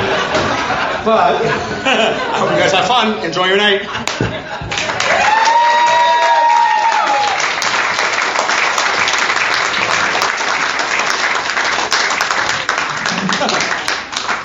Let's tell you some stuff personal about me. Like I said, I'm a single father. I've been raising my children alone for a long time. So I've been raising them alone since they're 1 and 2. And now, like I said, they're 18 and 19. I've been single the whole time. For the longest time, I didn't want to date somebody because I didn't think it was fair. And there might be people in this room that do it. I just don't. I'm not judging you. I didn't want to do it. I didn't want to subject my children to just random women. You know what I mean? I didn't think that was right for them. But now that they're older, I don't think it's fair to subject some random woman to these 2 assholes. So I'm going to be alone for a while. I'll be alone for a long time. I'll be alone for a long time.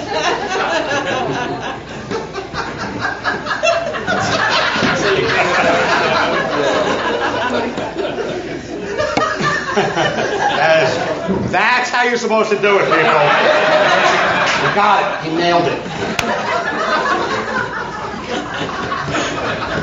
Nailed it. That's how you're supposed to do it. Some of you are almost there. Some of you are almost there. That's fully achieving the goal. Yeah, I haven't heard from him once. He was able to laugh and not speak. Did you see that? Did you guys see that? Did you guys see all of that? You caught that? He was able to laugh. And no other words came out of his mouth. That's what I like about it. That's my new favorite person in the audience right there. You guys all know I'm busting your balls, right? I don't really care. So there's too much in the world to really, really care. You know what I'm saying? Like, there is too much, way too much going on. Let me just tell you how bad of a dad.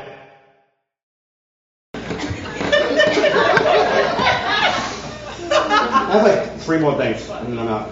I just want to... Yeah, like you did before KP, okay?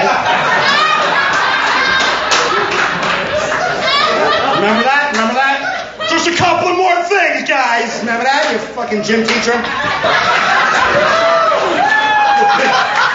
Doesn't he look like a gym teacher, like a wrestling coach? He has to sit all day. He gets winded. He's fucking 12. He's not even 30 years old. He had to sit because he was fucking winded because he's been an alcoholic for half his life. I love Filipino, just so you guys. I know you don't see it. I know you don't really see it. Same way can't tell I love my kids. I know it's weird. It's a blurry line, but I do. He's like my oldest son. He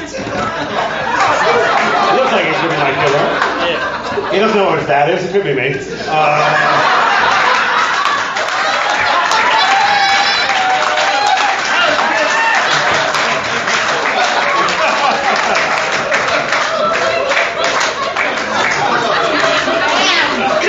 See that? The guy, I made fun of him, he took it. See that? See how non-sensitive people are? Yeah. That's why he's my friend.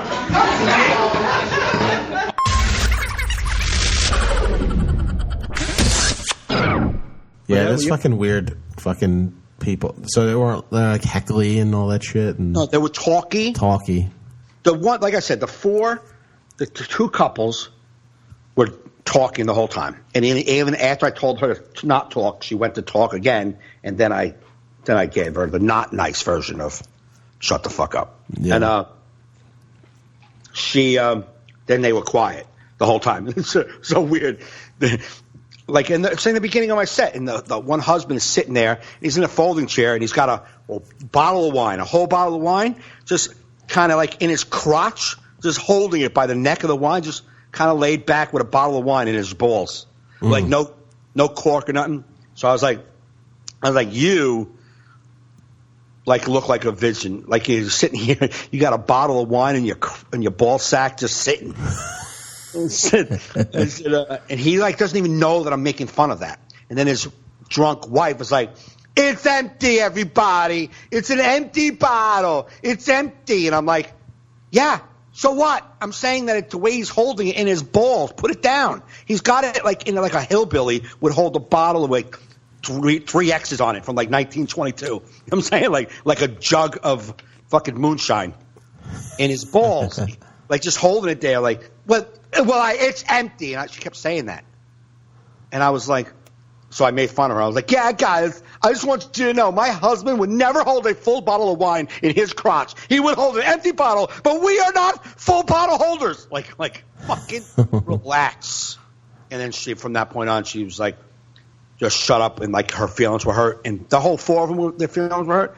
And I have two goals: either to make them shut up and enjoy the show, or make them shut up and hurt their feelings. Either way, I want them to shut the fuck up. Right. I don't care if they're hurt.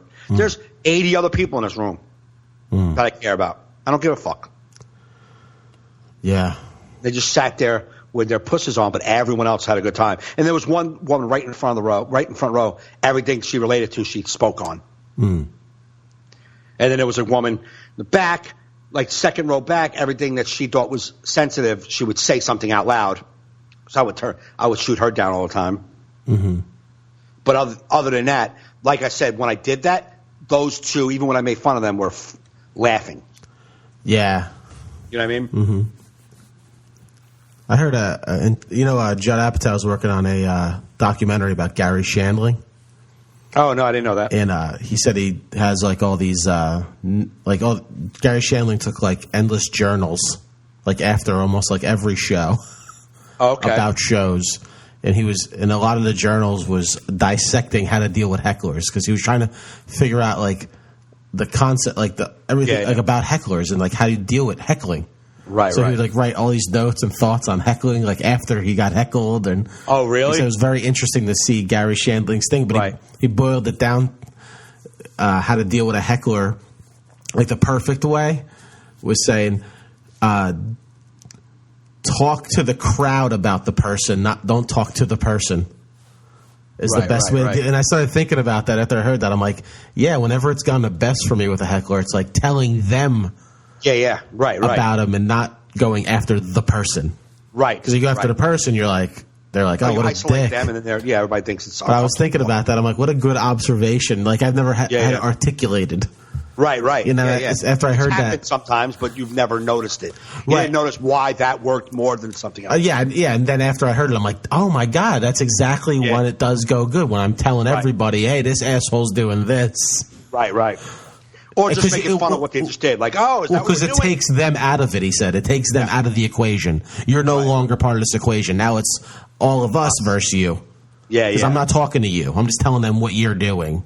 Right. And I was like, wow, I really had to like put that in my head to be mindful of that. Right. You know, it was like the best piece of advice I got like the other day. I'm like, oh my God, that's brilliant. Right. I feel like I do that, but I feel like there's times when I didn't do that. No, yeah, where the crowd is turned on because I'm like, I'm just being mean to a person out of nowhere. In the back of the room's like, why is he such a dick? Yeah. Oh no, but you don't get is all right, the show's over, I guess. Well, like for instance, the night that we did the show Friday night. Oh yeah, that was fun. Was it? That was a fun. That was a fun. That was a fun. It wasn't as bad as I thought it would be, but it was exactly what I thought it was exactly what I knew it was going to be, but it wasn't as bad as it could have been. Right. Well, we got there. I mean, it was rowdy. It was big, but it was a big crowd, but it wasn't deep. It was wide, and it was deep too. So people in the back would be disconnected quickly in a room like that because they know each other and they've been talking for 2 hours about their lives. 3 hours going through kegs. Right. So that's going on. And then it just was rowdy, and you knew it was going to be rowdy. And then Scott and Jackie go up, and they're getting – I could hear Scott fighting them, basically. Yeah. And then Jackie the whole time saying, shut up, I'll blow you. I'll sit like telling guys, shut up, I'll blow you. Can you just be quiet? And they wouldn't be quiet. Yeah. And then you go up and you have them talking a little bit. But people, I said the reason why it was getting rowdy in the back is because the guys up front were engaging you and the people in the back had no idea what was happening. That's why I didn't engage them unless I had to. I just did jokes. I'm like, I'm just going to do my jokes and hopefully if enough people start laughing, the rest will join in and the other guys will shut up. And it did. It worked for a while. I wish I recorded it. I knew it was going to be a shitty show, so I'm like, my recorder was on the other end of the room. Yeah. I'm like, I'm not going over there to get it. Fuck this show. Right. But then in hindsight, I'm like, it would have been good for the podcast when I shut down the one guy in the front. Yeah. But it wasn't worth going through the crowd again to get the recorder. It was on the other side of the room. Right. But, yeah. Yeah, I don't think I audioed it either. My Saturday show was fun. I thought it was going to be, it's a bar gig. Gordon Baker Bowen runs once a month at 10th Street Live, and you walk in. It's like a rock club. And it looked like it was going to be a nightmare. Right. But it was fucking great. I was like, I'd do the show anytime. Oh, good. It's nice if you ever want to get nothing on a Saturday. Nice. Yeah, it's a nice. You want to go on a Saturday night, do like a 10-minute spot. 10th Street Live. How many people were there? I'd say probably about like 40 people. They all were there for comedy? Not all, but even the regulars that were at the bar were like into it. Like they know they turned the TVs off. There's no TVs. Well, they had them on mute. Like there was the All-Star game, but there was no. Oh. It wasn't like people were being like the guys at the bar that were watching were just watching their thing, or they were watching the show. Like that's you walk in, you're like, this is gonna suck. Yeah. And they were the most respectful bar audience I've ever seen in my life throughout the whole show. It's like they know that this one night a month we're doing comedy, and this is what we do. Yeah. Like even the guys that were going in and out to smoke. Right. They started they're getting up in between comics. Yeah. They even knew. You're like it was just like I'm saying. You walk in, you're like, ah, shit. Right. But Gordon put me up second or third, so it was like I had a really into a crowd. You know what I mean? It was still. So it's a showcase show, like 6. Yeah, and he threw on some guys that showed up like guest spots, so it went a little long. I stayed to watch the last kid because when I got there, this young kid, I forget his name. He's doing it like a year and a half. He was, right. We were just talking comedy, and he was asking advice and stuff. And then I was like, I spent like 15 minutes talking to this kid. I'm like, I have nowhere to be tonight. I'll just go watch his set. Right. And it just brought me right back to that first year and a half where they throw you up at the end of the show when the crowd thinks it's over. And you're like, right. It sucks. How long's the kid been doing it? I think a year and 4 months, of open mics and yeah. But he's got a good spirit. I like the kid. He's like, I just love it, man. I just like having a good time with it, and I'm like, that's the right attitude to have. Right. So that's why I stuck around, because he was like a nice kid, you know. But there was some funny young people I'd never seen before. Like, you know, like I heard of none of these kids. Right. And they're going up and just like great joke writers. Like there wasn't like a dud. Right. In the group, you know what I mean? So it was definitely a fun experience.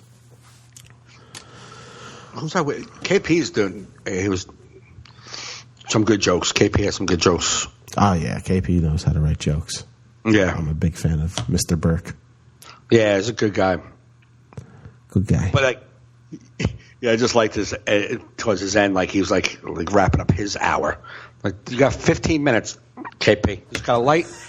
Last joke at the fuck. He's like, let me get a few more things out there. I'm like, what are you? He like it was like an NA speaker. You know, an NA speaker. Don't know how to wrap it up. Yeah, I'm gonna just. I'm going to close with this. Like, just close. You don't got to say I'm going to close with this. Just close with it. Yeah. You know what I'm saying? Like, he's just letting people know, like, I'm going to not take KP, but, like, you know, the speakers, like, I'm going to close with this. It's like you're letting everybody know that this is the drama point. Yeah. So you don't miss it. Don't miss it, because this is where the fucking I pull it all together right here. I've said it sometimes on stage when I don't see the MC around. Like, before I leave, so just get them like, aware. yo, like, come on. I don't want to be standing up here awkward after I close. Yeah. But that's that. I want to drink wine. After that whole negative thing about how people suck on wine, that made you. I want to be some fucking chatty broad sitting there not liking comedy shit. I don't know if that's what you get from me saying I want to drink wine, but wine? Okay.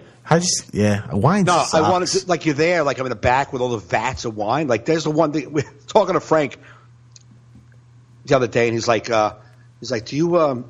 He's like, you know, the people in the program. We were just talking about the people in the program. They can't understand how I live. And I get it. I'm totally okay with that.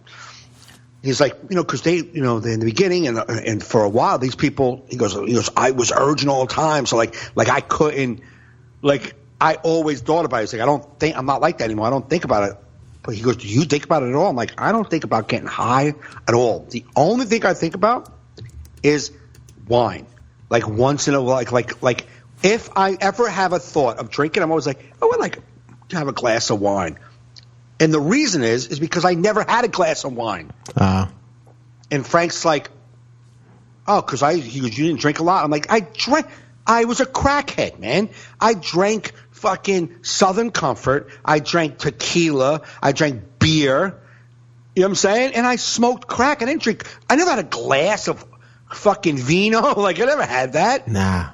I was 24 when I got clean. I wasn't 35 and already had dinner with my family and we drank wine. I didn't have none of that. So when I think about what I want, the only thing I've ever really missed was wine. Gross. Never got to do that. I've had wine. I'm just saying really good glasses of wine. Really good glass, yeah. Yeah, I never had that. I've had wine before, but out of a bottle probably doesn't count.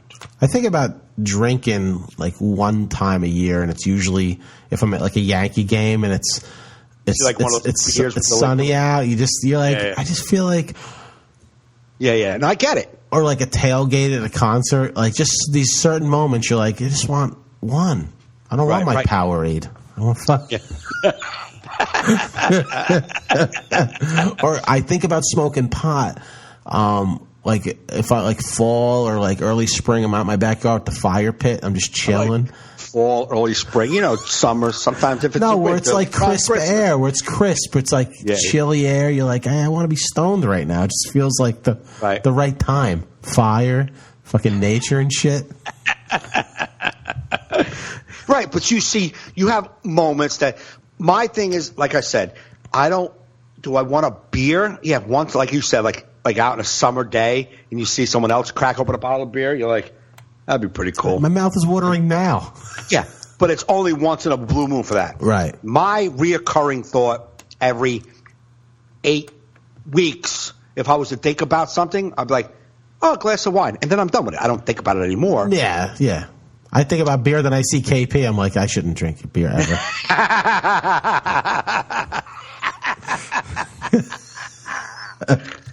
That's why we have these people around us. yeah. KP left his beer in my car like a week or two ago. He took a ride with me to a gig, and then he bought some beer, and then Kerry gets in. I didn't even know it was there. I was like in my fucking passenger door, unopened, some can of like hard ale or some shit. Yeah. Looked almost like an Arizona iced tea can. Yeah. And Kerry's like, "What's this?" She goes, "What the fuck do you have this in your car for?" And I'm like, I already like, I feel like I'm getting caught. I mean, it's somebody else's. KP's. She's like, all right. She goes, interesting. It's black cherry ale. I'm like, drink it. She's like, nah. No, she didn't. Give it to, what's his name? Nick will drink it. I threw it away. Okay. So it was in my car for like a week. And then I'm like, bad. It's probably bad. Probably skunked or some shit. I drank, one time I was in North Carolina. This was a long time ago, 6-8 weeks ago. And I was getting drunk. And we're out, and I must have been like, I was like 18. We're at my cousin's house, and he's got a barn in the back. And you met my cousin, Roger. Remember him? Yeah, I liked Roger. He's a good dude. So he had a house, like a house, and in the back he had like a trail, like a barn in the back of his house. And we were there. We were hanging out, smoking pot, and it was me, my brother-in-law, my brother-in-law, my two cousins. And I'm bragging that I can drink anything. It doesn't bother me because I'm 18, asshole. So, you know what I mean? I'm an arrogant 18-year-old. Right. You know what I mean? I can drink anything. I never get fucking drunk anymore. Bro. I never throw up, ever. Huge tolerance. Huge. So, exactly. Huge tolerance. Probably the biggest tolerance you'll know. So, he goes up in the rafters of his barn and pulls a bottle of Bacardi 151. Uh-huh. A pint that had been opened, but one swiggle was taken out of it. So the whole pint was still there. Gives it to me, and he goes, "This has been out here for 2 summers and 2 winters." Again, he's like, "Drink this." And I drank that whole pint of Bacardi 151. Mm-hmm. And blacked out, throwing up. I could not stop throwing up. It was like God's way of going, stop talking shit. Yeah. Little 18-year-old faggot. Yeah. We've all been there. This. Oh, yeah. What's the one thing that I remember? Do you have one thing that you remember getting sick from? And like anytime you think about it, you're like, oh, not food. I'm talking about drinking when you were a kid. Is there anything you're like, The only time I got violently ill drinking was a friend of mine had like a 2-liter bottle of soda, like poured out half the soda, then filled the rest of the half with like Scotch whiskey blend, and then you'll put like 3 different liquors in there. Absolutely, it don't belong together. Scotch whiskey, gin, and some vodka, and some diet soda. But you're like, it's just alcohol, so you're just But you don't understand your tolerance, so they were all like, "Ah, this is gross." But it was like one of those hot summer days where like we go to this park called Welsh Park, and we're there like playing baseball or throwing the ball, and I just keep sipping from it because I'm thirsty. I'm just like, fuck it, it's something. Yeah. And I drank like at least half of it, Right. And they just were carrying, like I kept waking up every once in a while, and they're just carrying me around. There's puke all over me. I remember crawling at one point. I'm crying at one point. It was just this whole like thing that came like in because I didn't want it to be happening anymore. Yeah. You know? I remember coming home just disheveled, like just I was like, I'm like, I don't feel good. I'm going to bed. But I was a young kid. I was like, I wasn't driving yet. So it was before having a driver's license. So I had to be 15, 14. Right. But, like, I just remember waking up and vomiting. Like, I thought I was stuck that way. That's how bad it was. Like, I'm never going to feel normal again. Right. Because I remember, it was like a movie thing where, like, you hear people talking and you wake up and you're at somebody else's house, people looking over, like, I think he's okay. Yeah. You think he's all right? Then you like fall back to sleep. Then you feel your body being dragged. Like I just picture my friends dragging me from neighborhood to neighborhood. But if you know where Welsh Park is from my house, like they had to be dragging me across highways. Right. It's not easy to get from my house Right. being immobile from Welsh Park to my house. Right. Like, there had to be a point where they weekend at Bernied me over Route 18. So. Maybe they tied your ankles to their ankles and they walked with you like that. I may have ridden a skateboard, like on my butt or something. They may have done that because it was definitely skateboarding times.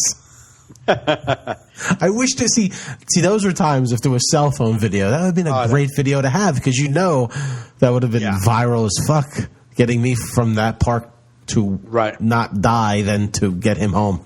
Yeah. I had a similar incident, but nobody really carried. Nobody took care of me. I was about. Nobody took care of me. Actually, there was no love actually that day. No love actually. I might have been about 16 years old. I went to a friend, a party at his house. Parents are away, and he was like, it was in Jersey City. It was about 2.5 miles from my home, right? So we're all at this house, and I didn't have to go over highways, but I had to walk over like 3 main roads. Right. You know what I mean? Like busy fucking roads in Jersey City. And 2.5 miles, but I got so wasted. And I just kept drinking and smoking whatever anybody handed me. Yeah. You know what I'm saying? And I was so fucked up. And when I went outside and that air hit me, the cold, it was like maybe like a October night. Yeah. And that air hit me, wasted. And I walked, and I'm like, you come out of the blackout, you come out, these moments that you're out of the blackout. Yeah. I was walking. I looked inside a pizzeria window and threw up on the window. Then I walked across the main road, and then I don't remember anything after that. And I woke up in my bed. But, like, pee on my fucking pants. Ugh. I was a disaster, but I don't know how, like, you look back, like, how did that voyage happen? Yeah. Because no one was with me. So there's one time out of the blackout, I remember walking, and I walked so drunk that I fell from the left, like I hit the parked car, and then slowly back to the buildings, and then back to the parked car, and then back to the buildings. Like I was just zigzagging drunk. I could not stand up. I just kept fucking boom, boom. Now, back into the blackout. If that happened the whole way home, that's 2.5 miles of me falling. My God. So it's like a part of my life I really wish there was some surveillance cameras that can show me. Yeah. Here's how you got home. Somebody drove you getting home. That's weird. Back toward the end of my addiction. I remember taking my grandpa's car out. I borrowed his car to go out with friends, and then I woke up in the morning. He's like, "Joey, where's my car?" I'm like, "Huh?" And it wasn't out front. I'm like, "I don't know where it is." So you're like calling every friend. You're like, "Is my grandpa's car at your house?" There was some kid Rob's house across town. I'm like, I didn't get home. I didn't hang out with Rob that night. I'm like, Rob, yeah. He's like, I don't know why your car's here. I somewhere along the night said, just drop it off at Rob's house. Like I didn't even. I was with Roger. I was not with Rob at all. But my grandpa's car was safe there. Maybe that's why you know.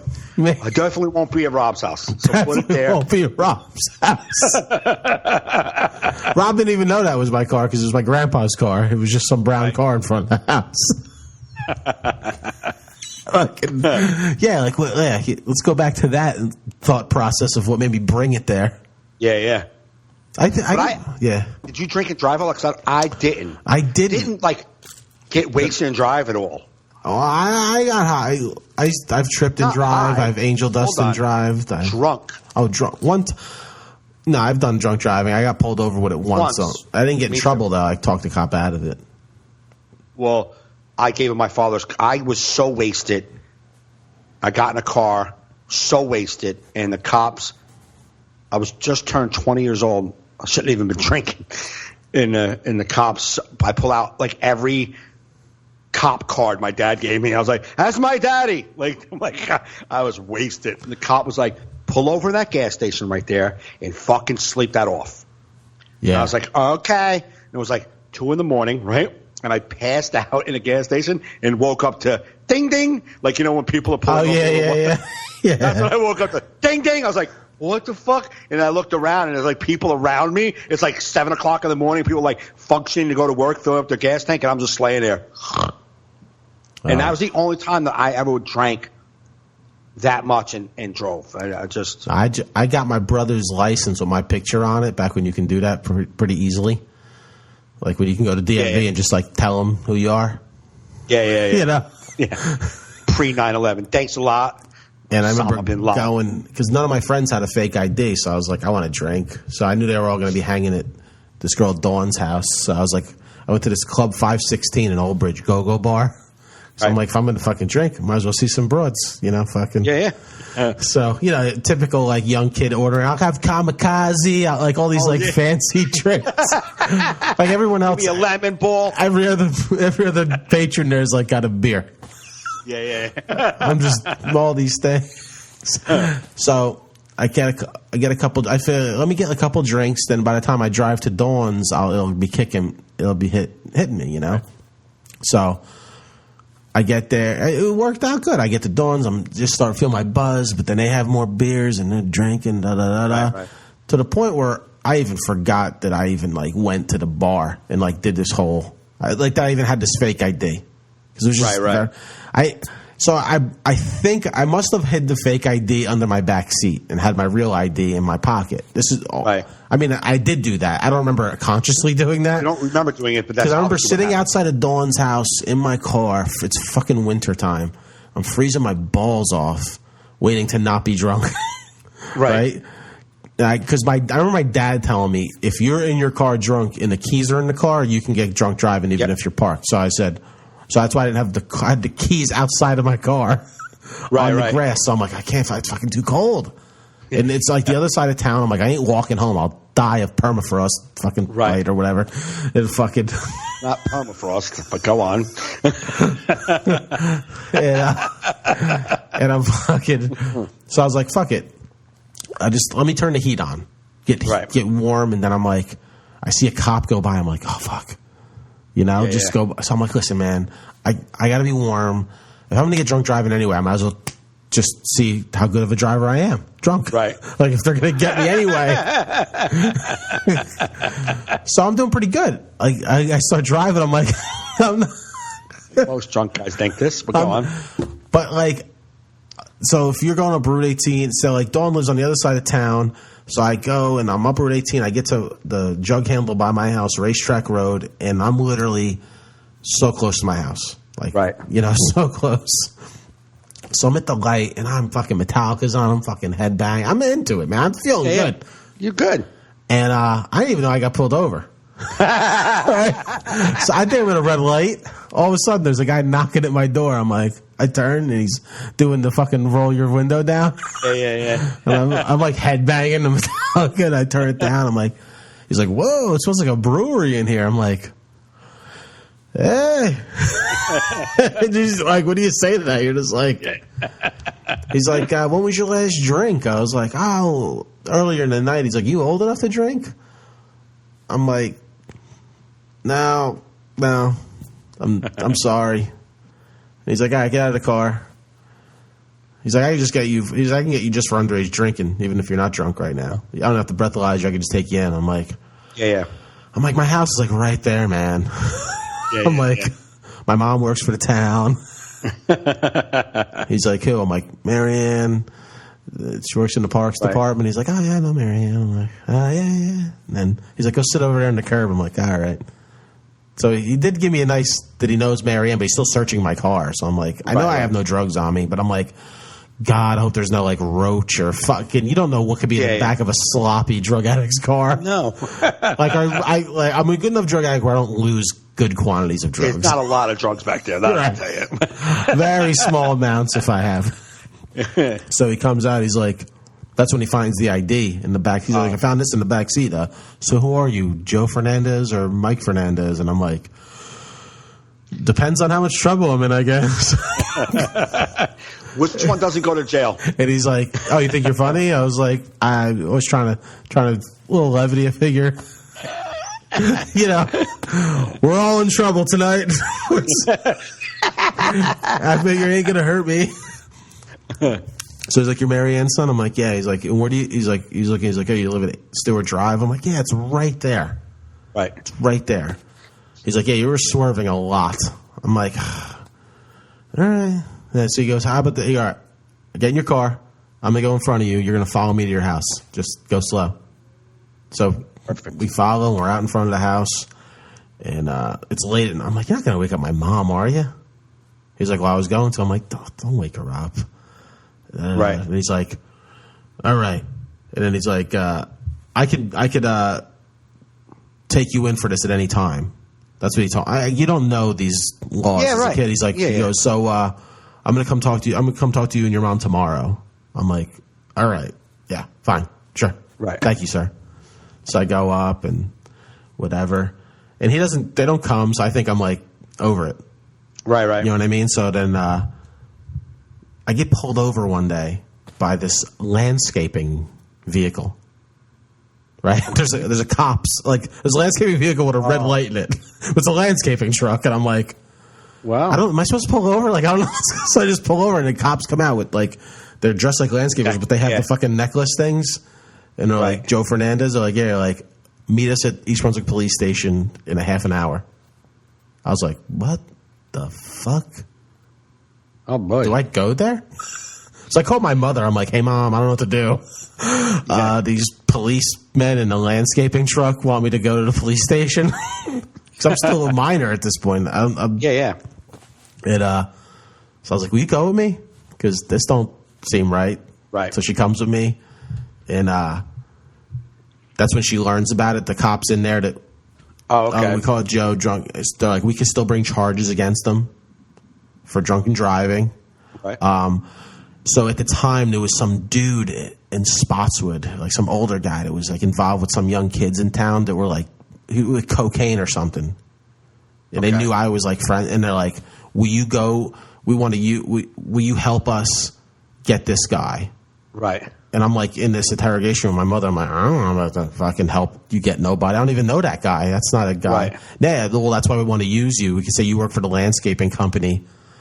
And then you could go with him to New York to like buy drugs. And I'm like, they're like, or you can get the charges. Or you can go to prison forever. They said we can get you for fraud against the federal government, which is 10 years for doing the driver's license, having a fake license. You can get your drunken driving added on top of that. And now I'm like crying. Yeah. I'm like, I don't want to go 10 years. I just wanted to kamikaze. And it's like, so like, yeah, go home and think about it. And then I'm like, home. My mom was like, how the fuck do you get yourself into these situations? I'm like, what do we do? She's like, well, I don't have money for a lawyer. And then I'm like, I get a public defender. Right. And I'm trying to remember, was I 17 or 18? I can't remember. I don't think I was an adult yet. So flash forward, I'm in the courtroom with this public defender. And those detectives come in. That cop who originally pulled me over is in there. Right. So then I tell the public defender, actually go back a little bit. I tell the public defender everything that happened. And he tells me, he goes, they can't make you do anything. And they had to give you a breathalyzer that night. They can't hold any of these charges. He goes, but the fraud with the license, they got you on that. Right. So he's like, we could do our best. He's like, but that's a big, long case. I was like, I don't know what to do, man. Whatever. I was like, I'm not doing this drug thing because that's not part of my world. I don't want to invite it into my world. Right. You know, I'm not that guy. So we go, and then I forget, he just went off into, he goes, I want to speak to the prosecutor. So they went off in another room somewhere, and I'm just sitting there sweating my balls off, waiting to like go to jail for 10 years. I think like it's not even that far. We're still like a very low level, this court. It's not like I'm on trial. Yeah, it's almost like this like introductory shit. And they come out, and I think they gave me a fine. I wound up getting a fine for like no seatbelt. Really? Somehow, because they were like they couldn't give me the DWI because no breathalyzer, and they just I don't know why they decided to drop the other thing. Maybe they didn't want to go through with it. They thought they could just have this kid help them with their drug case. But I wound up getting a fine, and I was like, let me tell you something. It was one of the most nerve-wracking. That was the one time I got pulled over drunk driving, led to all that. I never drunk and drive again. Let me tell you something. If you want to stop children from drinking and driving, fucking put them through that whole ordeal. I'm sweating remembering it. That's crazy. Bro, it was insane. That's what the cops fucked up, because what they should have done is breathalyze you. Now they have it on record, right? Right. If they want to hold it against you, they have something to hold it against you. But they can't let you go. Yeah. That's what happened. The prosecutor in the fucking public defender talked about it. He's like, well, this guy let this kid drive drunk to his house. You want that to come up in court? You know what I'm saying? Right. And they were like, all right, never mind. Fuck it, drop it. What the fuck you think it, Charlie? Like, I don't know. I thought I was helping the kid. It was all because my mother knew. Because my mother, she was a secretary in the Parks Department, and that guy happened to know her. Right. Or else I probably would have been in jail that night. Right. Which you would have been better off. I mean, no, I would have been better off in jail and losing my license for 6 months to go through the torment of them trying to get me to do some drug deal with some crazy guy that I don't know. You would have been better off. You didn't have to wind up doing that, but you would have been better off getting locked up that night. You wouldn't have went away for no time. Well, I remember saying it because they were making me think I'm going to go away to prison. So they're like, you should just do this for us. And I go, well, okay. So you start thinking about it. I'm like, well, when are you coming with me for this ride? Because they wanted me to buy stuff. Yeah. Tell him that my landscaping boss wants a lot of coke. Yeah, that's where. Because I'm like, how I'm a loser in town, dude. How am I coming up with these hundreds of dollars of like money to buy? Right. They're gonna Right. Like, no, you're gonna say my landscaping boss wants a big one, and you're gonna go. I'm like, are you coming with me? They're like, no. I'm like, well, you have a gun. I don't even have a gun. What do you? Right. You want me to drive to fucking Harlan with some dude? Yeah. No, I'm like, don't you think this guy's going to think weird that this kid he never met now wants hundreds of dollars of cocaine? Yeah. Right. Is willing to take him for a ride? I was like, I don't feel good about any of this. And you guys are afraid to come. Like, the actual law isn't coming. Why can't you be my boss who wants to come for the ride too? Yeah. like what? Like, like what the fuck? You know what it is? They don't care about their informants. They just put them out there. They don't think it through. My father, I remember, in Jersey City getting caught, like when you're young, like 15, 16, getting caught for pot and drinking, and they let you go, or they break your beers and throw your weed down or whatever. They take the beers, they put them in their trunks. Mm-hmm. They make you put your cases of beer in the back of their cars. Right. Yeah. Yep. And but my father used to say, once they get you, like they're hooks in you, they will try to shake you all the time. And there was this big thing in Jersey City in the mid to late 80s, where there was a big car theft ring. It's huge. If you Google it, it was a big sting in Jersey City, a bunch of stolen cars. And I hung out with people who were part of that gang that did that, but I wasn't privy, did not talk to them about it, didn't even know what they do. I just hang out with them. Yeah. I don't know what they do. You know what I'm saying? But there's surveillance footage of us all hanging out. It's like when they do those surveillance footage of like the mob boss in front of his place smoking and talking to the guy. There's 17 other dudes on the corner. I'm one of the other dudes on the corner. I have no idea what they're talking about. You know what I'm saying? Like, I'm just one of the other guys hanging out. So me and my buddy, we're walking down the streets like in the middle of the day, and they just pull up on the curb, start frisking us, and they're like, what do you know about this? And they wanted us to like rat because they've already busted us. They've already know our names, and they wanted us to rat. Like, we can bust your balls on the last week we had the weed on. You know what I mean? Like, they hold all this information, and then like a month later they're trying to cash in on it. Could I tell them the names of people who are in charge of the fucking car theft ring? Like, first off, I have no idea what you're talking about. Second off, it sounds like it's a pretty big thing. So, no, I'm not going to be telling you anything because that means I'm going to get killed. Mm-hmm. Why would you put my dumb ass? Let me just walk down the street with my half a pint of Southern Comfort. I'm not bothering anybody. Yeah. Yeah, I only drove drunk twice, and I drove on acid one time. And I had a tab of Grateful Dead acid. Remember the Grateful Dead tabs? What year was that? I was doing acid in like the 90s. Oh, this was I used to do like actually 91. Mine was like they had a lot of those Purple Skeletons was a big popular one back then. Okay. And mine was great. It was called Grateful Dead. This one, it was like really strong and powerful. Yeah. I had 4 tabs. I'm living in Maywood at the time. My buddy John lives in Jersey City. We do coke. I'm on coke and everything, but at home, I'm like, all right, I'm gonna take a shower. I'm gonna chew on these 2 tabs. Take a shower. Drive into Jersey City. By the time I get into Jersey City, it's 35, 45 minutes in. It'll start kicking in. You know what I mean? Yeah. So I'm getting in the shower. I start chewing on them. Shower real fast. Come out of the shower, and before I got my underwear on, I'm starting to fucking trip. Mm-hmm. And I'm in my room, and my father's in the living room, and the trip was kicking in so fast, it sounded like my father put the volume of the television on 100.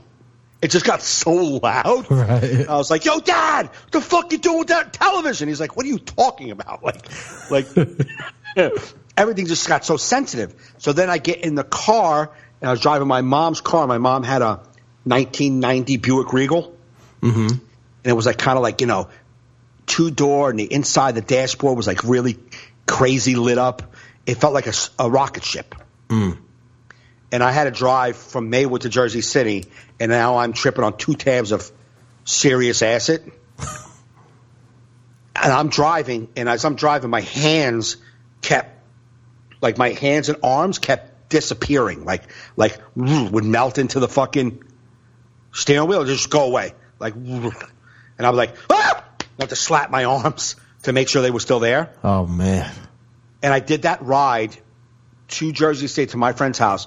I was so scared that I was going to die because everything was moving so fast. I was probably doing 7.5 miles an hour, but it felt like I was doing 53,000. Like, just things were like 53,000. Everything was moving. Dude, I'm doing 53,000. Like light speed. It's like Millennium Falcon shit. Dude, everything look. Like when they show like a movie shows like an overhead of streets, and there's just like the lights, like the swirling, like quick lights, streams of lights, like the cars going so fast, you just see lights. Yeah. That's what everything looked like. Oh, okay. Like that was happening around me. All right. So I get to this guy, my friend John's house, and he has a stepson who at the time was like 4 years old. He opens the door. He's like, "Hi, Mike." I'm like, "What the fuck?" Like, I was so freaked out that this little midget came to the door. He's a 4-year-old boy, and he wants to show me he has a brand new top that he shoots out with a gun, and it goes zzz. It was like the fastest top on the planet. Mm-hmm. He's showing me that, and I'm like on the floor drooling, staring at this thing.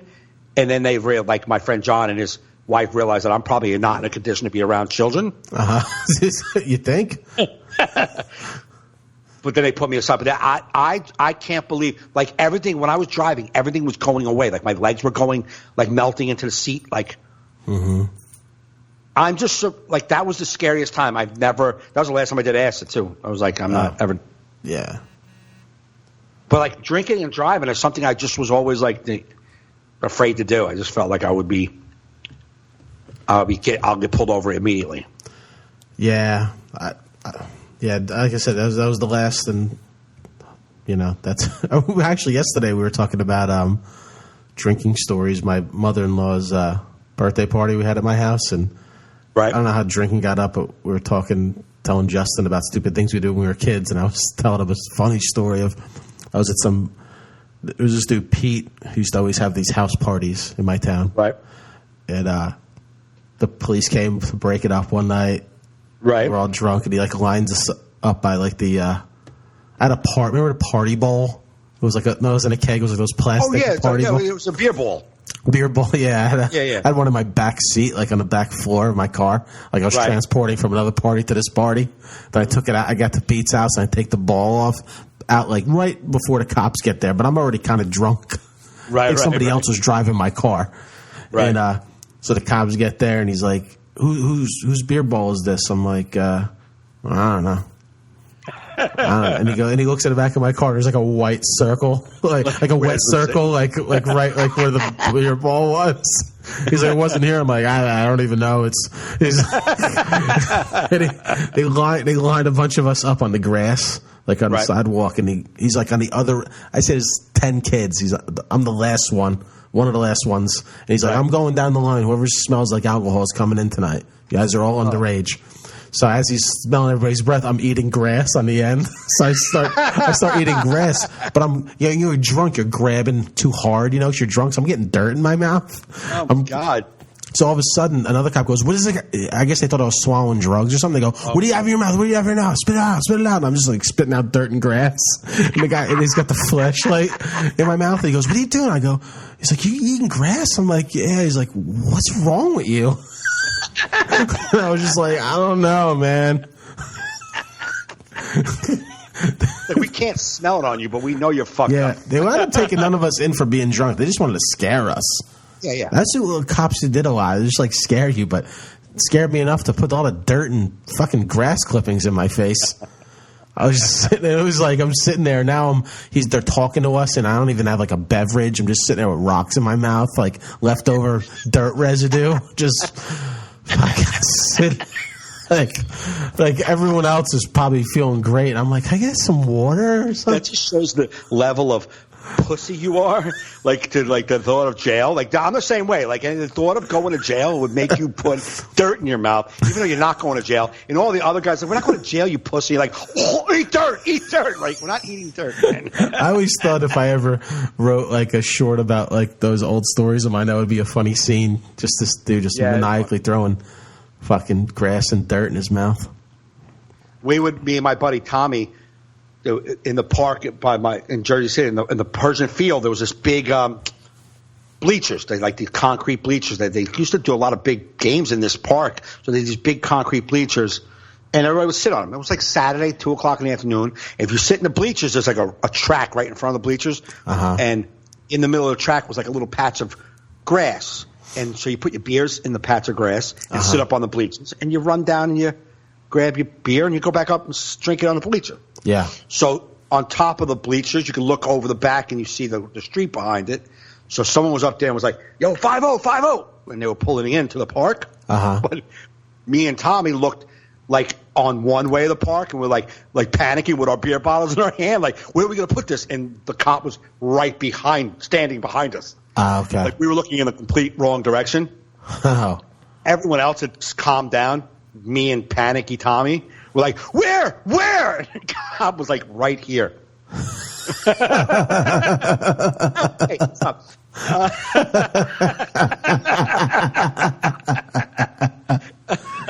And so he put us in the cop car, and he's like, where's your beers? I'm like, oh, we don't have any beers. Like, so you just had those one each in your hand? That was the last one? Like, yeah, we don't have any more beers. So he goes, what's in the bushes over there? And I'm like, I don't know. So the cop gets out, grabs all the beers, throws it in the back of his trunk, and then drives slowly past all the bleachers with us in the car, like pretty much telling everybody we ratted him. Okay. You know what I'm saying? Yeah. Drive slow, like it's their fault that all the beers are gone. Which everyone blamed us, not because they thought we ratted them out, because the way the two pussies panicked. We could have just set our beers down and sat the fuck down. But we were like, where are they? I was like, right here. He's like, you didn't hear him say 5-0 was coming? Like back then it was 5-0 and the man. Like now it's Popo, right? Yeah, I guess. I don't know. When I was a kid, it was 5-0 and the man. 5-0, yeah. The man's coming, the man. Yeah. That's in 5-0. And he's like, you didn't hear him say 5-0 and the man? Like, no. We did. We just panicked. We're not good criminals. We're not like the TV ones. Actually. Yeah, I got to wrap this up, man. This was a good podcast. I got to take Justin for a new mattress. All right, man. Today's Good Mattress Day sale. President's Day. Happy President's Day, everybody. Oh, yeah. I mean, the other presidents. All the other ones. All the other Happy ones. 44 other ones. Yeah. Day. So, yeah, good cast. My show's coming up this Wednesday. I'll be at Uncle Vinny's Comedy Club headlining. That's my last show for February. And Mike, what you got? Yeah, Friday is the American Hotel and Freehold. Mm-hmm. And Saturday is the Comedy Shop in Pompton Plains. It's it'll be 24 years clean and sober date. That's actually the date, too. Awesome. February 25th is my date. Congratulations. So thanks for listening, everybody. For more of our shows, go to joefernandez.net, go to MikeGaffneyLive.com, and thanks for listening. Thanks for downloading. You've been listening to All in Our Heads.